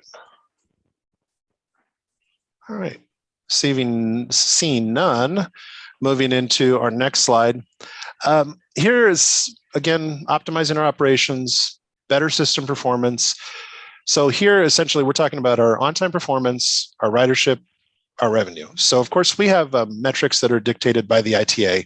And obviously it's our goal to meet and exceed those. And we've made some good progress on our OTP We've had some catastrophic events over the last few months that have hit our OTP a bit, but with the capital improvements that are taking place along the corridor, our partners are doing a great job of double tracking, other things that are really just improving the ability for us to stay on time. We have seen some quarters where we were right at that 90% goal. And overall, we know less service right now. There's less opportunity for catastrophes to happen. But as we do this, continue to do our phased restoration of service, our goal is to keep those numbers right at that 90% or above. And regarding ridership and revenue, even though the current climate is making it hard for to really see a strong ridership recovery, we're looking at some statewide efforts. Our marketing folks are involved in the statewide working group as far as the post-pandemic recovery. The state is looking at potentially infusing some additional money into some marketing efforts to get people back on the train once we are in a travel encouraged environment. We thought we were getting there, and then Omicron hit us and we were right back where we were before. But that's something that we will definitely be looking at is just trying to get people back onto the train, helping to recover our revenue or ridership. And then of course, our revenue will come from that. And any questions or comments on that? I think this is probably the one that we here in this group know the most about is our system performance, since we are updated on it so frequently. But we're going to continue to try to do our best on that one. Roger, just on the trip planning software, is that what the state uses right now, buying a license or something different? Something different. We're hoping to have something on our website that people can plan a trip from start to finish. I know you can do it on Google. So something similar to that you can, from your house to the destination, you can plan your trip and it'll show you what you need to do for your first mile, your, connections, everything all the way down to the end. And that's our hope, is to have something like that available on our website directly so that it's easy to book, know where you're going, done, out the door. Okay, got it. And Megan? Hi, doesn't OCTA have that? And could we just kind of add a link to the LOSSAN.org or PacificSurfliner.com pages? OCTA does have a variation of that. I think there was some sort of a technology glitch in the past, but it's something that we'll look into, definitely. Okay. Great, thanks. All right, anything else on that? All right, then moving into our next one with regard to optimizing our operations, improving regional connectivity. And, this, we know that there is the potential to expand the reach of the Pacific Surfliner. We know that there is an emerging networks a component to our annual business plan. We're also, in addition to those efforts, we're looking at the potential for additional stops that will serve either underserved areas of our corridor, as Danny had mentioned before, maybe the potential for additional, venues being developed. The intent here would be to identify kind of the top 5 areas, the top 5 destinations that could benefit from the surface, identify the funding to achieve the service to those destinations, and then establish a timeline for implementing that. And it could be something as simple as, an additional stop, maybe the Ventura Fairgrounds or something along those lines. That's something that's in the discussions now. Or it could be something as, robust as Coachella Valley service. There's a lot of different elements to this, but our goal is to identify kind of our top 5 achievable goals with regard to an expanding, regional connectivity, and then working to achieve those in the near term. And open that up for discussion, because there's a lot that could really be said on this. So one thing I wanted to add to what Roger was saying, though, this is James Campbell, Operations Officer for LOSSAN, is it's not just about the physical expansion of the Surfliner either. It goes into where does it make the most sense to improve the connectivity with the other services too, whether it be, Coaster, Sprinter, Metrolink, other regional transit. How do we best provide the best connection and options for passengers to get to those destinations that are identified? So I just wanted to clarify, it's not necessarily about the physical extension or connection of the Surfliner to those areas. And, it may be just something as simple as changing the timing of a train to ensure connection to somebody else. So, but our goal is to hopefully identify the top of those that we can do, and then work to achieve those. And like we said, it could be something as simple as a timing adjustment or a new stop, or something more robust like we've already discussed. Roger, James, I just wanted to, Martin Erickson, VCTC. James, I'm glad you made that point, because I think that's something in our discussions. And I always think it's helpful in transit, or when you talk about just these type of conveyances, go back to the customer perspective. At the end of the day, they're trying to get to certain destinations. If they can take a Losan train, that's great. If they can take a Metrolink train, if they can take a coaster train, and just trying to make that process as seamless as possible. And there are so many, and I think we've done some things, whether it's rail to rail or other initiatives like that over the years. But I think with the disruptive effect that the pandemic has had on mobility patterns, this is really a great opportunity to rethink that. And as we're getting people back into taking transit and making it a more regular part of their lives, I think the timing of looking at this connectivity is really critical. So, excellent. Thanks, Martin. And Scott? Yeah, I think just kind of following on what Martin just mentioned, I think people, with respect to this particular focus, I think people understand physical destinations. I think maybe what James was speaking to are markets, and so markets can be a time of day. Up in our area, in between Ventura County and Santa Barbara County, a market is a peak period market. And so I don't know if this is what's speaking to that particular issue. If it is, maybe, change the description to something, because when the use of the term destination implies a physical space. And so, maybe talk about, different types of things, if, more ephemeral, if that's what this is in terms of optimizing operations. Yeah, and the goal of this one, I think that kind of what your comments play back into our increased integration or improved integration and regional connectivity.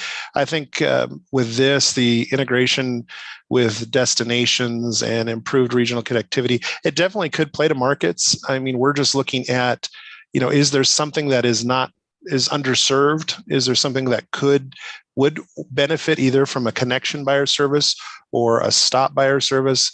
And how can we achieve that? So it's definitely something that we could take into consideration, but that also goes back into our service expansion. So we're looking at, hopefully eventually by hourly service north of LA, which I think will kind of serve both of those purposes. And to clarify that this is, more, Losan, it's easy to forget sometimes, but Losan is responsible as the other JPAs on a throughway bus service or system as well.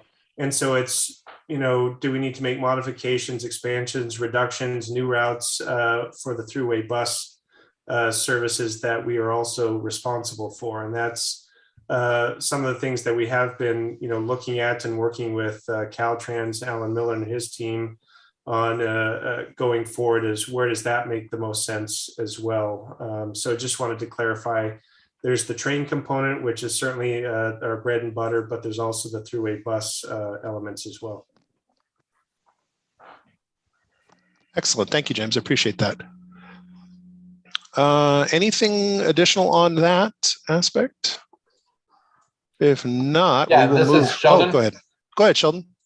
Yeah, just real quick. I was going to be sad if you hadn't popped in on that. Coachella Valley rail effort, part of the discussion. So I yeah, think it's key to have that in there. Yeah, and I appreciate that you highlighted it. Yeah, no, I was going to be sad if you hadn't piped in. So, but we, like we mentioned, there's this improved connectivity could be something small or it could be something big, like an entire new service. So, we're definitely we're going to keep that at the forefront. Sounds good. And I apologize, I got to go mobile, so I may not be able to sound off later in the meeting. Not a problem. Thanks. Thank you. Okay, so moving into our next slide, we're going to shift to our goal, our final goal of prioritizing business sustainability. And again, we had talked previously, the idea of sustainability resiliency. It's something that I know a number of our board members are really, really keen in on things. And for us, being fiscally responsible, environmentally conscious, equity and inclusion, leaders in business management, all of those things will allow the Losan agency, and by extension, really the Pacific Surfliner, to continue to thrive long into the future. But these objectives of not only just how we conduct business, but how we view the world around us. What are we doing to support environmental causes? What are we doing to ensure that our service is equitable, inclusive of all of the people in our community? Those are really the things that we want to focus in on as we think about our business going into the future, hopefully for as long as there continues to be a railroad in the Southern California. So looking at this, we'll have an opportunity to discuss these in more detail, looking at our next slide. That first one, the idea of being fiscally responsible. So our goal is, of course, to generate enough revenue to meet our obligations. We want to be able to fund, our long-term needs as far as just operations, capital, but also in addition to that, maintaining enough reserves that could address issues. Now, this is something that the pandemic made painfully clear to us, is the need for this, is the need to ensure that we have enough revenue, not only to continue our day-to-day operations, but to ensure that in the event of catastrophes, disasters, coastal erosion, pandemics, whatever the case may be, that we have our fiscal needs covered, at least in the short term. So the goal here is, to look at what the potential scenarios are that we could, encounter. What's the likelihood of those happening? Determine what the fiscal needs of those scenarios would be, and then try to develop plans that would ensure that we have enough operating reserves available to keep the service going in a situation like that. And that's, as we mentioned, that's something that over the last couple of years, even a few months, we've kind of been faced with partial shutdowns of the railroad due to coastal erosion. We have a pandemic. All of those things, they do impact the bottom line, and we need to make sure that we have sufficient reserves to keep that business going and to continue to carry people along that corridor. So open it up for comments, thoughts. Roger, Scott again. I paused there, seeing if anybody else would jump in. Get it going, Scott. Get the ball rolling. With respect to the building up reserves, that to me, that strikes me as a little inconsistent with the state's committed responsibility to providing operating funds for the service. That gives me a little bit of concern, because that would work counter to that. And I know we have the state on the phone, but I think it's something for us to just keep in mind and be aware of, that it isn't necessarily any of the three JPA's responsibilities to build up reserves to be able to continue sustainability, at least from my perspective. If state legislation changes or if something else changes, maybe that would change, but I could see that turning into a member agency ask at some point, and I think you may face some questions about that if this becomes a discussion item. Well, and I think our perspective is different, because for the last 2 years, we've been involved with the state at the discussion on the budget level. So, there are definitely, the state is there to fund us, but I know that our service has been impacted by the funding scheme that has happened over the last 2 years. And of course, we're not funded by the member agencies. It's all state and our own revenue. So at no point would we come to, the member agencies with our handout. I mean, ultimately, if the funds aren't there to run the service, we make the cuts accordingly, which is what we had to do when we cut down to, what was it, 57% or something like that of our train miles. 49. So 40. I'm sorry, 40. Oh man, that gave me a little bit of heartburn, James. Yeah. But that is what we've had to do in the past, and I think our goal is to hopefully not experience as deep a cuts as we had to over the pandemic. And I don't think that's contrary to the two, and it's definitely not something that we would ever put the onus of on the member agencies. It's also to hopefully give us, and again, this is James Campbell, Operations Officer. It's to give us the ability to restore or grow the service as we may see it, regardless of if the state may have the funding available at that particular fiscal year. Because some of the concerns, well, more some of the discussions as of late, and it's going, affecting, other states as well, is, with the COVID impacts and the desire to restore additional service, the third side of the triangle here is we've talked about equipment, we've talked about crews, but it's also making sure that you have the subsidy and funding there available to operate the services that you feel are necessary or desired.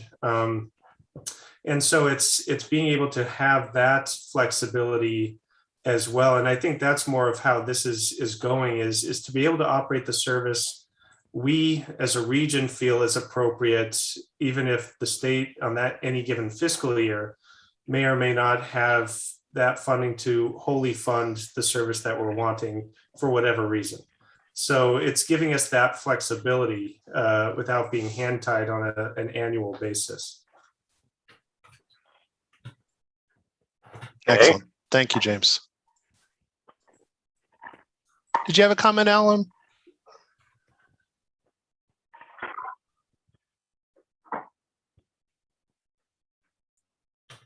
Maybe not. I heard Alan for a moment and then he was gone. Okay. Any other thoughts or comments on that? I appreciate those thoughts, James. That was great. All right, moving into our next slide. So here we give consideration to environmental consciousness, and the overarching intent here being, obviously the reduction of our environmental impact, not only just of our service, but also of our passengers. And, automatically when we carry someone who would have otherwise driven in a single occupancy vehicle, we are having a positive impact on the environment. And that's something that we always point out in our corridor trends. We take some pride in that, the overall reduction of greenhouse gas emissions that were contributed by carrying these individuals on our train. But our goal is to go beyond that. So, working with the state, we're currently a part of that, the zero emission vehicle working group, keeping those ideas of environmental impact in our minds as we purchase equipment in the future, looking for other ways that our service can reduce its impact on the environment, even when it comes down to the, we're giving consideration to the packaging that's used in the cafe car. So all of those things are things that we see as opportunities, as kind of stretch goals beyond just carrying people in a more, efficient way than if if they're on our train, but looking for other ways that we can positively impact the environment. Sorry, I got distracted by Alan's comment. I'm glad we didn't miss you, Alan. Okay. Any thoughts on that? Environmental consciousness, ways that we can achieve that? I know there's a few of us here that are on that zero emissions working group. It's the technology is coming. Hopefully we'll all be around for that to happen. Megan? Yeah, Roger, is there talk of doing kind of a sustainability study or having sustainability goals as far as this objective goes? Would that be part of the strategic plan? Or, yeah, I think that is definitely something that go into. Yeah, I think that's something that we, as part of our stretch goals, I think that's something that we will eventually do, is just looking at where can we, what aspects of our business can we give attention to the idea of sustainability, making sure we're, whether it be with how we do business, what we're purchasing, what we're supplying, what can we do to reduce our carbon footprint? And I know there's so many different elements to sustainable business that it's definitely something that we'll probably be looking for consultant help with in the future, since it's just such an expansive topic. Makes sense. Okay, thank you.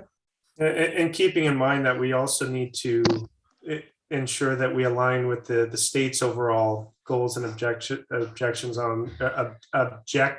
Oh my goodness. Or objections, either. Or objections, yeah. Ryan, Anthony, there we go. On the environmental footprint going forward, because a lot of the overarching ones are ones that we do need to align with and follow, but we certainly can go above and beyond what the state is looking for. But that's coordination with the state's going to be a key part of this as well. Yeah, very true. Excellent. All right. Any other comments on that?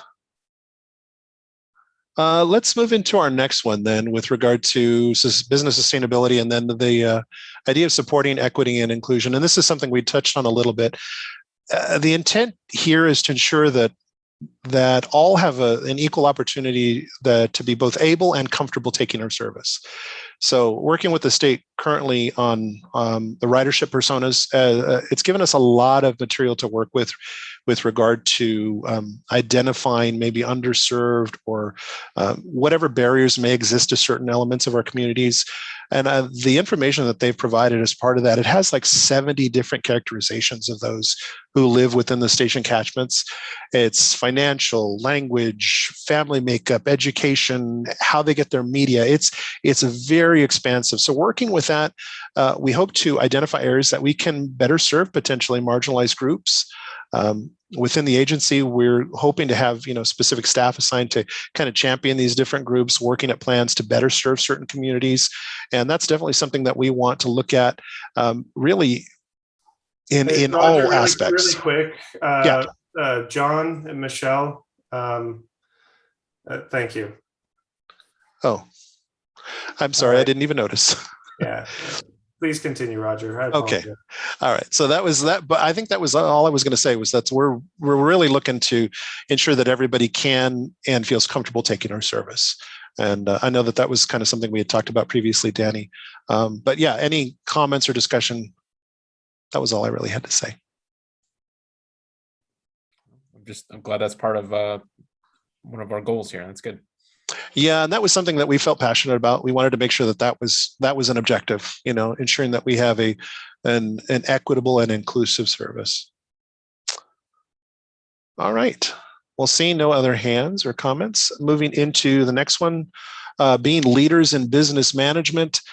And obviously, we want to be good leaders in business management. That means keeping in mind that we're supported by state taxpayers, and making sure that we do the best we can, not only to provide the best service we can, but also to do it within the available resources.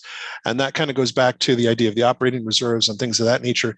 Whatever we can do with revenue reduces the amount of state subsidy that we need. So our goal is to see what kind of synergies can be accomplished with our partners, looking at different industry best practices to see if there's anything that we can do better as an agency. And we're going to hopefully be looking at on an annual basis as part of our work plan is what are we currently doing? What can we improve on to ensure that we are getting the best, doing the best job that we can, ensuring that we're using money well and just trying to manage our business in the best way possible. And any comments or discussion on that one? Put that one out there for you.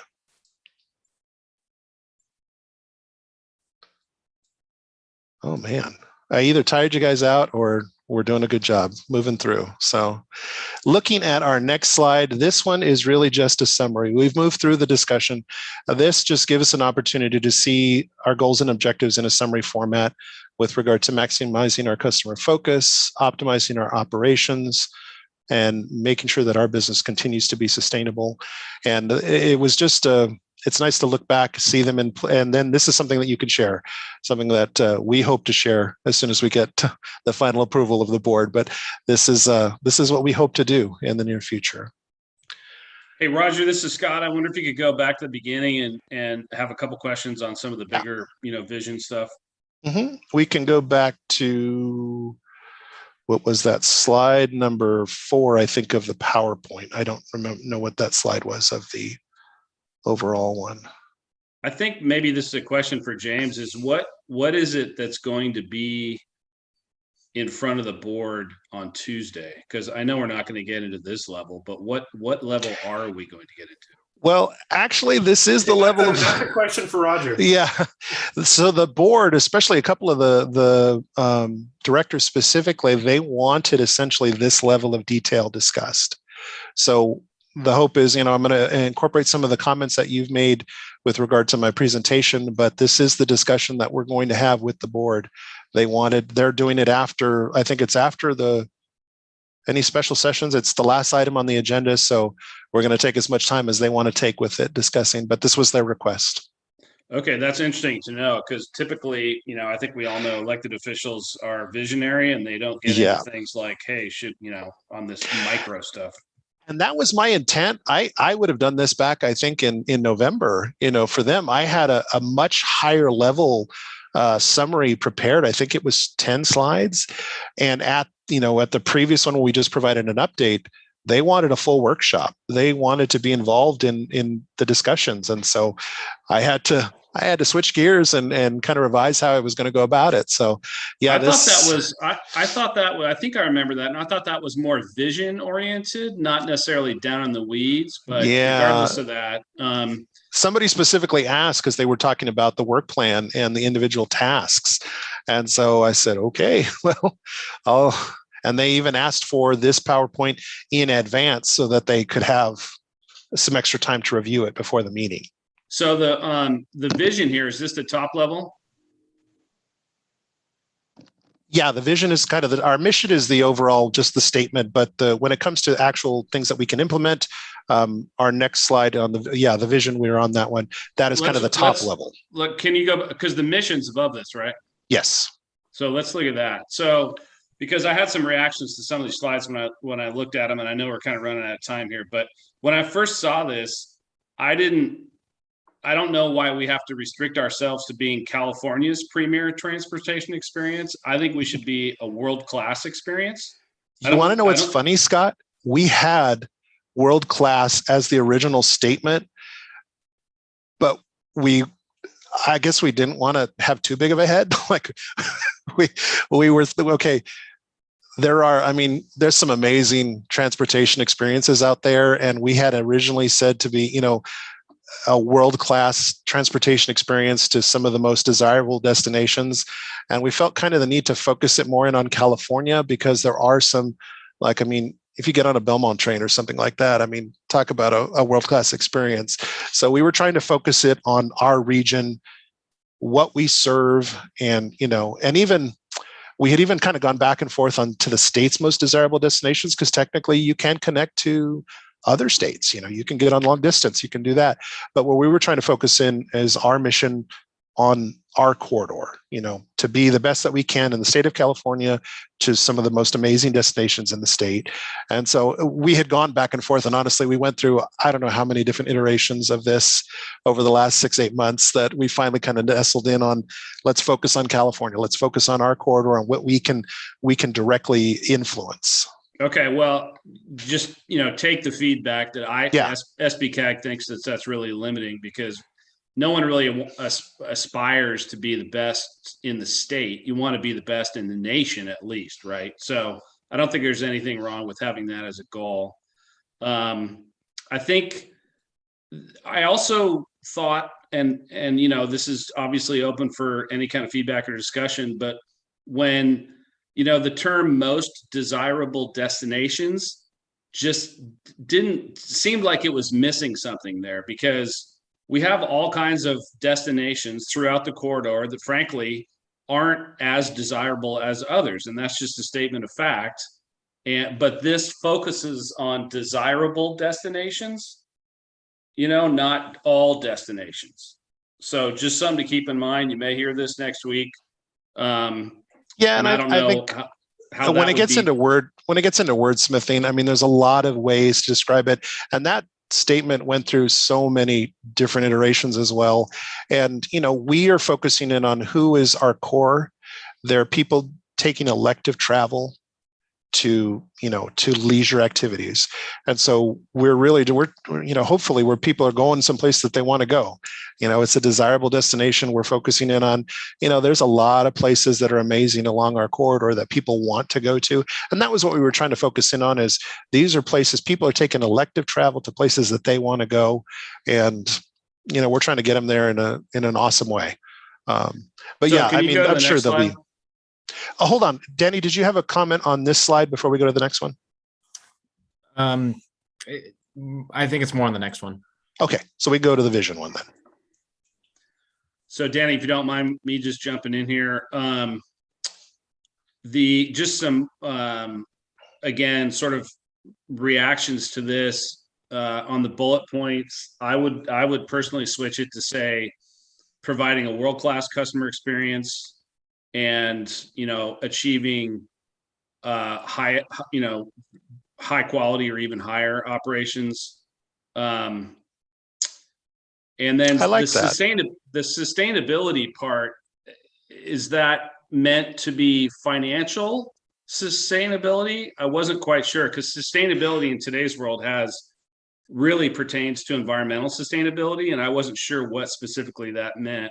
It really was meant to, given all the rest of the slides that we have. Yeah, it was meant to kind of encapsulate all of that, both environmental, fiscal, just ensuring that the Pacific Surfliner, the decisions we make will ensure that it continues for as long as it can, whether it be its environmental impact, its financial impact on the state, whatever the case may be. We wanted to kind of encapsulate all of those elements of ensuring it's a sustainable service into that one bullet point. But I did like the idea of providing a world-class customer experience and then looking for another descriptor on operations. So I'll put that into my presentation, because the board that already was posted, but I'll include that as that we're making some tweaks to that based on TAC input. Okay. And then Danny? Yeah, so I think just like bigger picture here, and I know we're kind of running low on time, but looking at the SMART goals that we've established, they seem a lot more near term, and this vision is very long term. And so I think like our board members are probably want to be focusing a little bit more on what the ultimate vision of the Losan corridor is. And it's kind of generic, but like, I think this corridor overall is kind of at this like point of evolution where, especially on the southern end, where we've, completed a tremendous amount of double track. And now in San Diego, we're having, in the investments that we've made in our regional plan, it's really, it's more than it's ever been, allocated for the Losan corridor. And at least in San Diego, we're seeing the Losan corridor as evolving to the next step, right? It's no longer just this old freight line that we're running service on.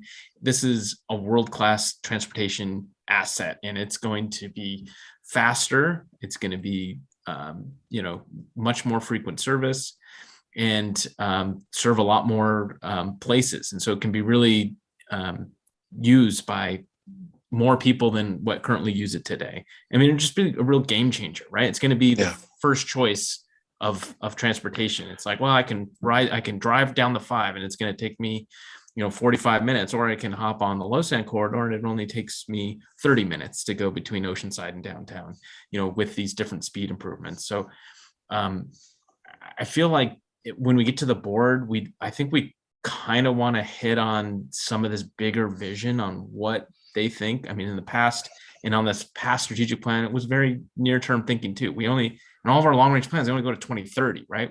I think we need to think even farther. 2030 is just around the corner. We got to be looking 2050 in how the Losan corridor will evolve. And I think from a strategic plan standpoint, I think we should consider some more longer term goals in sort of expanding upon this vision on what we're working toward. Yeah, and that's my kind of going along with that. I was looking at, and I think you mentioned the SMART tasks. The SMART tasks are intended to be short term. That is we will achieve this over the next year or the next 2 years or whatever the case may be. But looking at the goals and objectives, things like integration, destinations, expansion, service expansion. I mean, those are the things that hopefully will, as each year goes by, those smart tasks will be adjusted to continue to move that forward. And so we're looking at it as, the improving the user experience, destination integration with our partners, better regional connectivity. Those are long-term goals that, and as far as the planning horizons, we're keeping in with the state rail plan, just so that we're consistent with that as far as our planning horizons is concerned. But, we're looking at the goals and objectives as things that are long-term, and then those smart tasks as things that, how can we work towards those long-term goals this fiscal year or within the next 2 years? But yeah, I think focusing, I could do that in kind of my verbal, focus more on how we see each of those objectives as a long-term goal. And then the smart tasks, and I appreciate that feedback because that'll be something that I can tweak in my presentation, is these are long-term goals. Here's how we hope to maybe do that in the next year or two, or at least work towards that long-term goal in the next year or two. Right. Okay. Yeah, I think you got it. Okay, awesome. Thank you. So Roger, another question just on this vision. I'm looking at it again. To be the foundation of, is the reference there the Surfliner? Or is it the JPA? Well, I mean, they're kind of, to a certain extent, in some ways interchangeable. Is like the Losan agency only exists to manage the Pacific Surfliner at this point. I mean, we also coordinate along the corridor, but primarily our goal is to manage the surfs and to ensure that it is there. But really, that corridor, I mean, you can take it as the corridor, as the agency, as the Pacific Surfliner. It is the foundation of the travel from San Diego to SLO. So that's our goal. I mean, I think we're all aware that there can be independent visions for an agency versus a service. Right. And that might be something, in fact, I would ask if there's support for that to talk about and to bring up, because I wouldn't want board members to be confused about exactly what it is that they're talking about, because they can have independent visions for an agency versus a service. Well, in this case, because we're talking about integration with our transit partners and helping people create memories, that's the service. So, I mean, I think in this case, we're looking at how we can achieve our vision as an agency is ensuring that the service is the foundation of travel in Southern California. So I think I can make that clarification. That might be good to point out, because I know, Greg, who's going to be the chair, also is interested in talking about a vision for the agency. And so, that might come up at a strategic plan workshop. Okay. Would he benefit from a briefing? Because I'd rather not get hit with that, like in the middle of the workshop. I can't speak for him, but that might be that might be a Donna question. Okay. We'll follow up with that offline. But yeah, and in this, our vision as an agency is to ensure that our service is, and I can make that clarification in my presentation. Yeah, it might be good for you to say this vision that we're putting up here is for the service. Well, I think it is our agency vision, but it's to ensure that our service is this foundation. So right now our vision is to make sure that the service that we're managing is as we described here. So I'll figure out a way to wordsmith that and make it clear as mud, hopefully, when we discuss it at the board.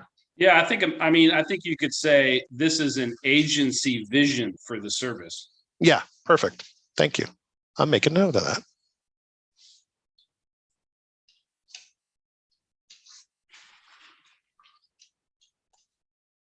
Okay. Any other comments? I think we had gotten down to not quite our last, but almost our last. Well,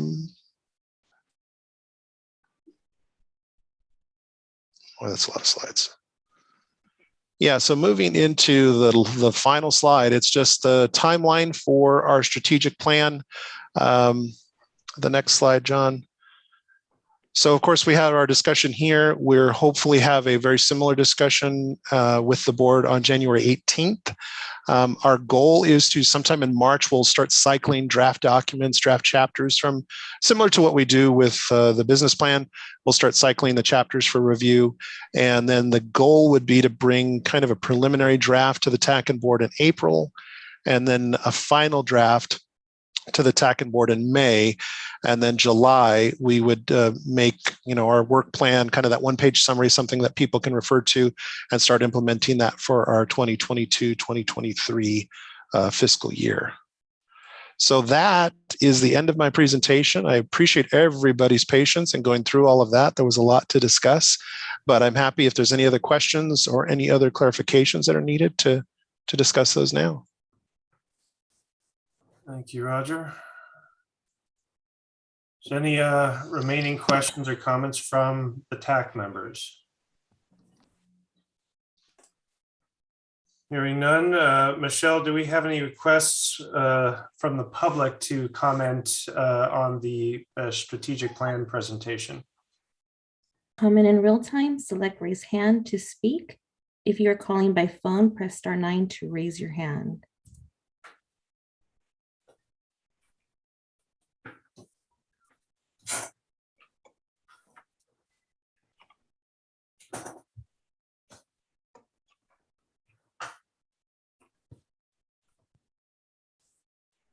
No comments, James. All right, thank you. Well, I want to thank everyone for your comments to the strategic plan, vision, mission. So yeah, more to come on that in the coming months there. So thank you again, Roger, for that presentation. That moves us to item number 6 now, upcoming agenda items. So this is an overview of upcoming agenda items for the January 18th, 2022 Losan Agency Board of Directors meeting. The proposed agenda, as was included in the agenda packet, includes the election of the 2022 chair and vice chair, a salute to and recognition of the outgoing chair and directors, a status of state legislation enacted in 2021, the proposed 2022 legislative program, a grant status update for the first quarter of fiscal year 2021 and 22, a report out of the fiscal year 2020-21 annual financial audit, and the board strategic plan workshop, which will be similar to the workshop that this TAC just engaged in. Does anyone have any questions regarding the draft board agenda? Yes, Scott. I think I asked this before, but on the Ledge platform, it's draft, right? And then come back next board meeting. I'm forgetting the process. I know that it's, if there was not any comments, I think the option is to approve it. So I think that's where we have to come in and have that discussion real quick before the board, with Alexis and a few others on the next steps there. Okay, so they could modify it from the dais, or maybe give some guidance.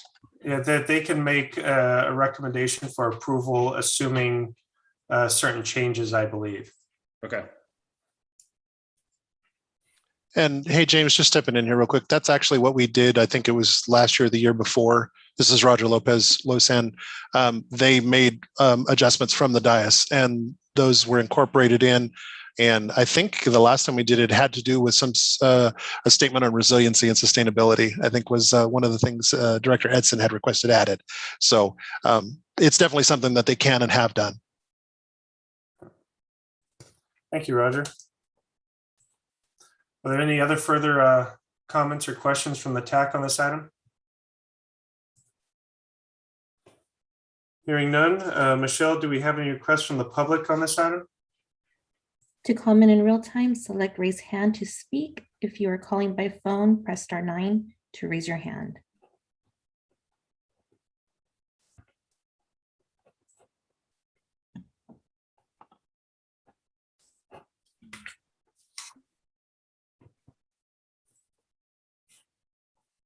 No comments, James. All right, thank you, Michelle. That takes us to item number 7, Losan agency update. So there are a couple of things I'd like to mention today. First is, since our last meeting in November, I'm pleased to announce we have two new members. We've had two new members join the Losan team. Joy Sharma, who I think is on the call here today, started as Losan's new project manager senior on December 13th. Joy will be responsible for managing our capital program and coordinating with other third-party capital projects along the corridor.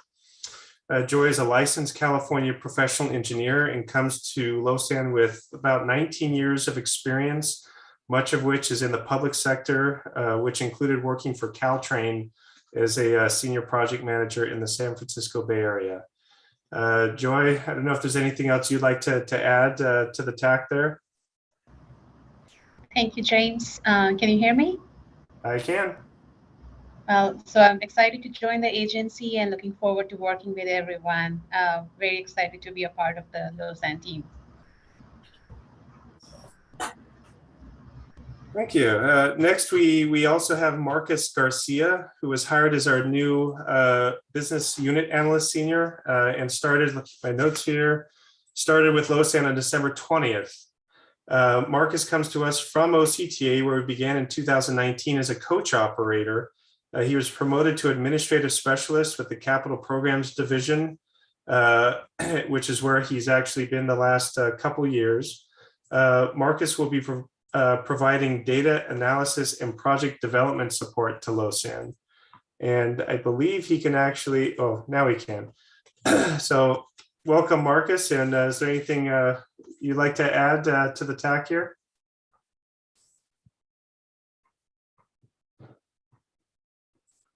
All right, no worries there.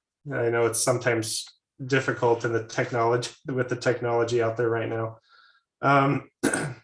And my second item here is I'd like to remind everyone that, again, per our bylaws, every 2 years, the TAC positions are up for consideration by your agencies.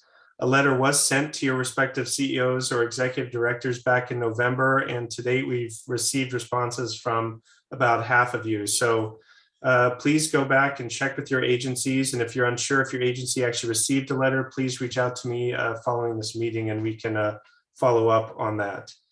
So this concludes my updates. Does any other Losan agency staff have an update they'd like to present?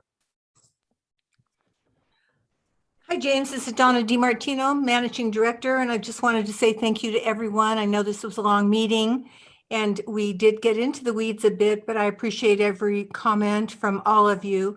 As you heard, our board has asked for a more in-depth presentation on the strategic plan, and we're really very happy to accommodate them. I don't think that they'll get quite in the weeds as much as we did today, but using your comments, that will help guide our discussion next week. So happy New Year to all. And thanks, as I said, for weighing in on our strategic plan. Thank you, Donna. Okay. Michelle, do we have any requests from the public on this item? To comment in real time, select raise hand to speak. If you are calling by phone, press *9 to raise your hand.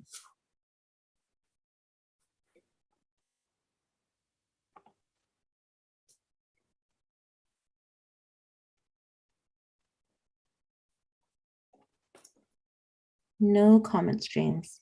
Thank you, Michelle. And I was remiss in asking if any member of the TAC had any questions. Yes, Jay. Hi, James. I guess it's sort of a question, or maybe you'll mention it perhaps at the board meeting next week. But on Monday, the governor released his, I guess, draft budget proposal.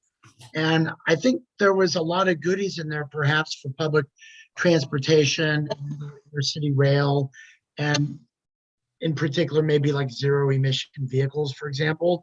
Will you be providing an update on what was in his proposal and what that might mean for intercity rail in California?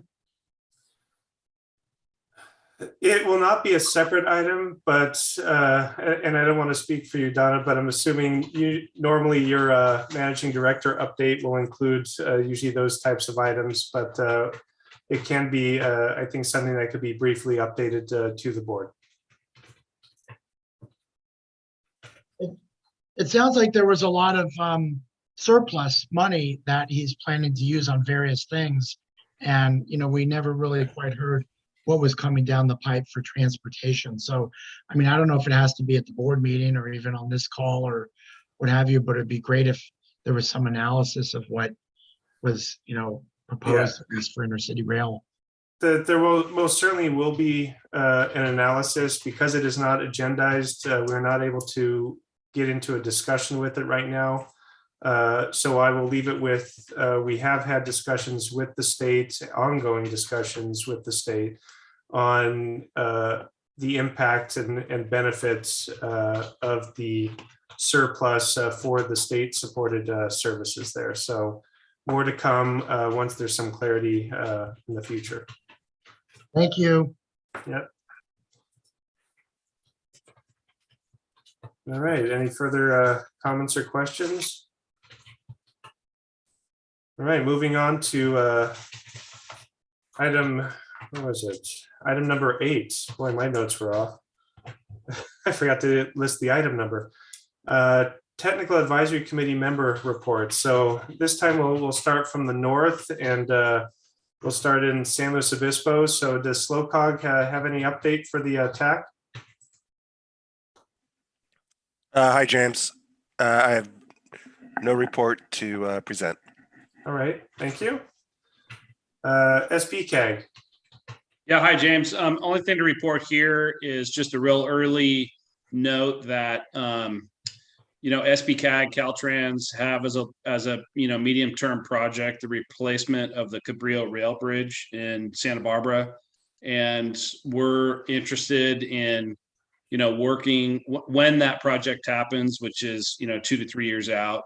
We're certainly interested in working with LOSSAN and possibly VCTC, whoever it might be, to provide a bus bridge when that project occurs, because I think there'll be a weekend shutdown like happens in San Diego frequently. So just putting that on everybody's early radar, specifically LOSSAN staff. So that's something we can coordinate. I appreciate that, Scott, and thank you for keeping us in the loop on that already. Yeah, so it's part of the 101 widening, correct? Yeah, and I think that's probably 2 or 3 years out. It's probably the longest I've ever looked at. So okay. Gotcha. Thank you. Ventura County. No additional updates at this point, James. Thank you. Thank you. LA Metro, Jay, are you still on? Yes, no updates. All right. OCTA. Hi, James. No updates from me. Thank you. Thank you. Sheldon, are you still on? Okay, thank you, Sheldon. NCTD, Jose? The only thing to mention is that we're currently having ongoing discussions about potential TIRCP submittals. And kind of at the top of that list is CP Songs double tracking and Bariquitos Lagoon double tracking as possible LOSSAN projects. Thank you.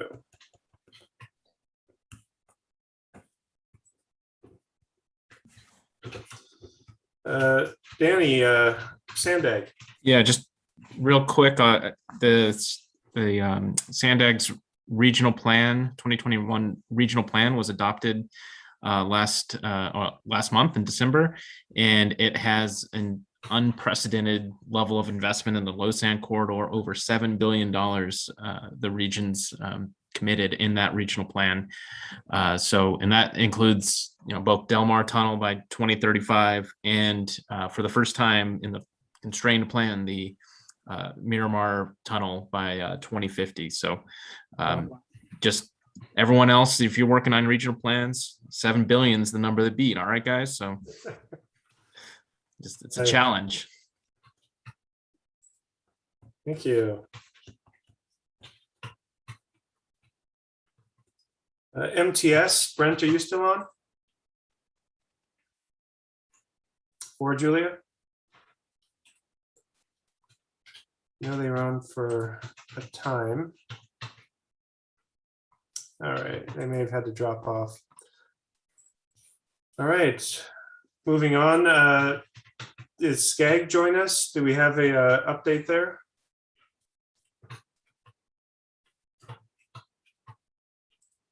Okay.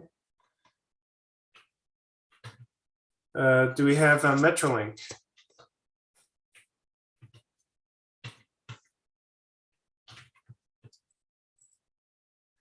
No, Roderick was on for at least a part of this meeting. All right. Do we have Amtrak? Any update? James, no updates for Amtrak. Thank you, Thomas. High-speed rail, Sandra? Hi, James. Just wanted to let the group know that next Wednesday, January 19 and 20, staff will be presenting the Burbank to Los Angeles project section of final EIR and EIS. All documentation is available on the High Speed Rail website if anybody's interested in looking at the details. That's all. Thank you. Thank you. That's a long time in coming. Yes, it has been. All right. I don't think anyone from BNSF had joined. Do we have Tamara or Cynthia? Okay.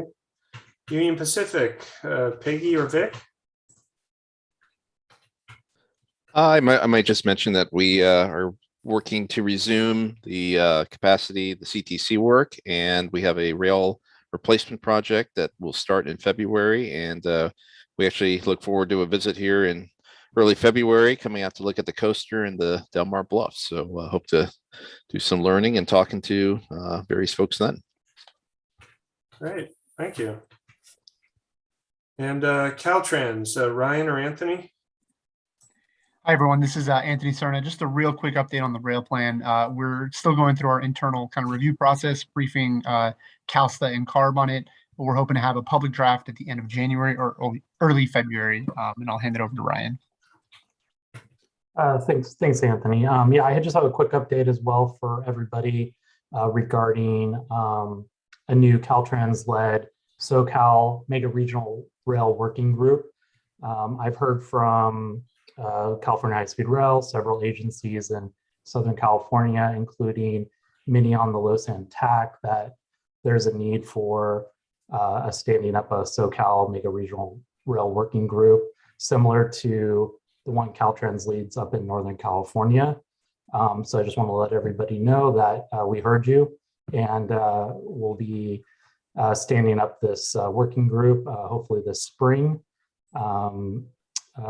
Late March, early April, and these will be probably on the quarterly basis with smaller working groups with our rail partners focused on specific technical studies, providing statewide network integration support and other quarter needs to implement the vision and goals of the rail plan.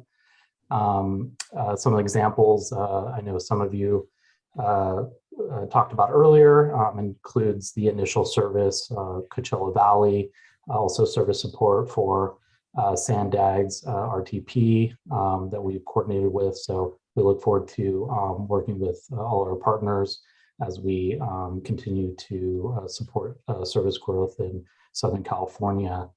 Real quick, also as part, we'll be developing this structure of this working group and a one-year work plan between now and April. I'll reach out to those who I have not spoken with yet to get additional feedback and prior to establishing these meetings.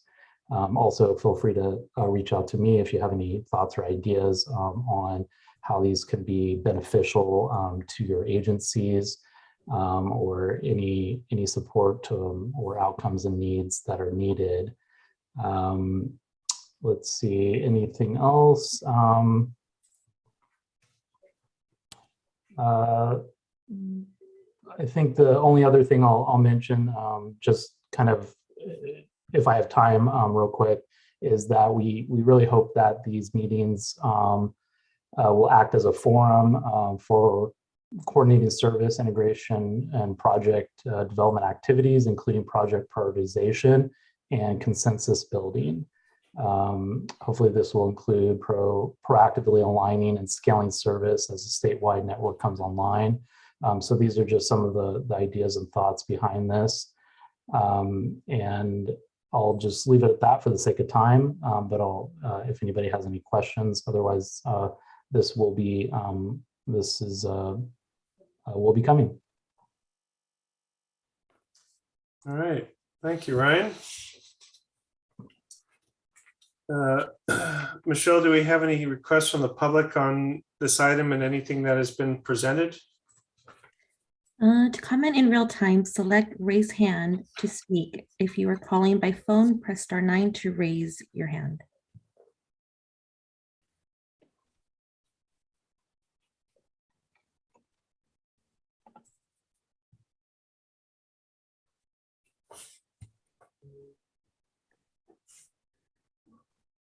No comments, James.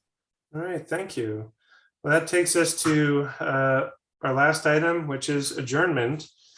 So this does conclude today's TAC meeting. I'd like to thank you all for your participation today and your input in the discussion on the strategic plan. It was very much appreciated. The next regularly scheduled meeting of this committee is to be at 1 p.m. on Thursday, February 3rd, 2022. So with that, this meeting is adjourned. Thank you, everyone.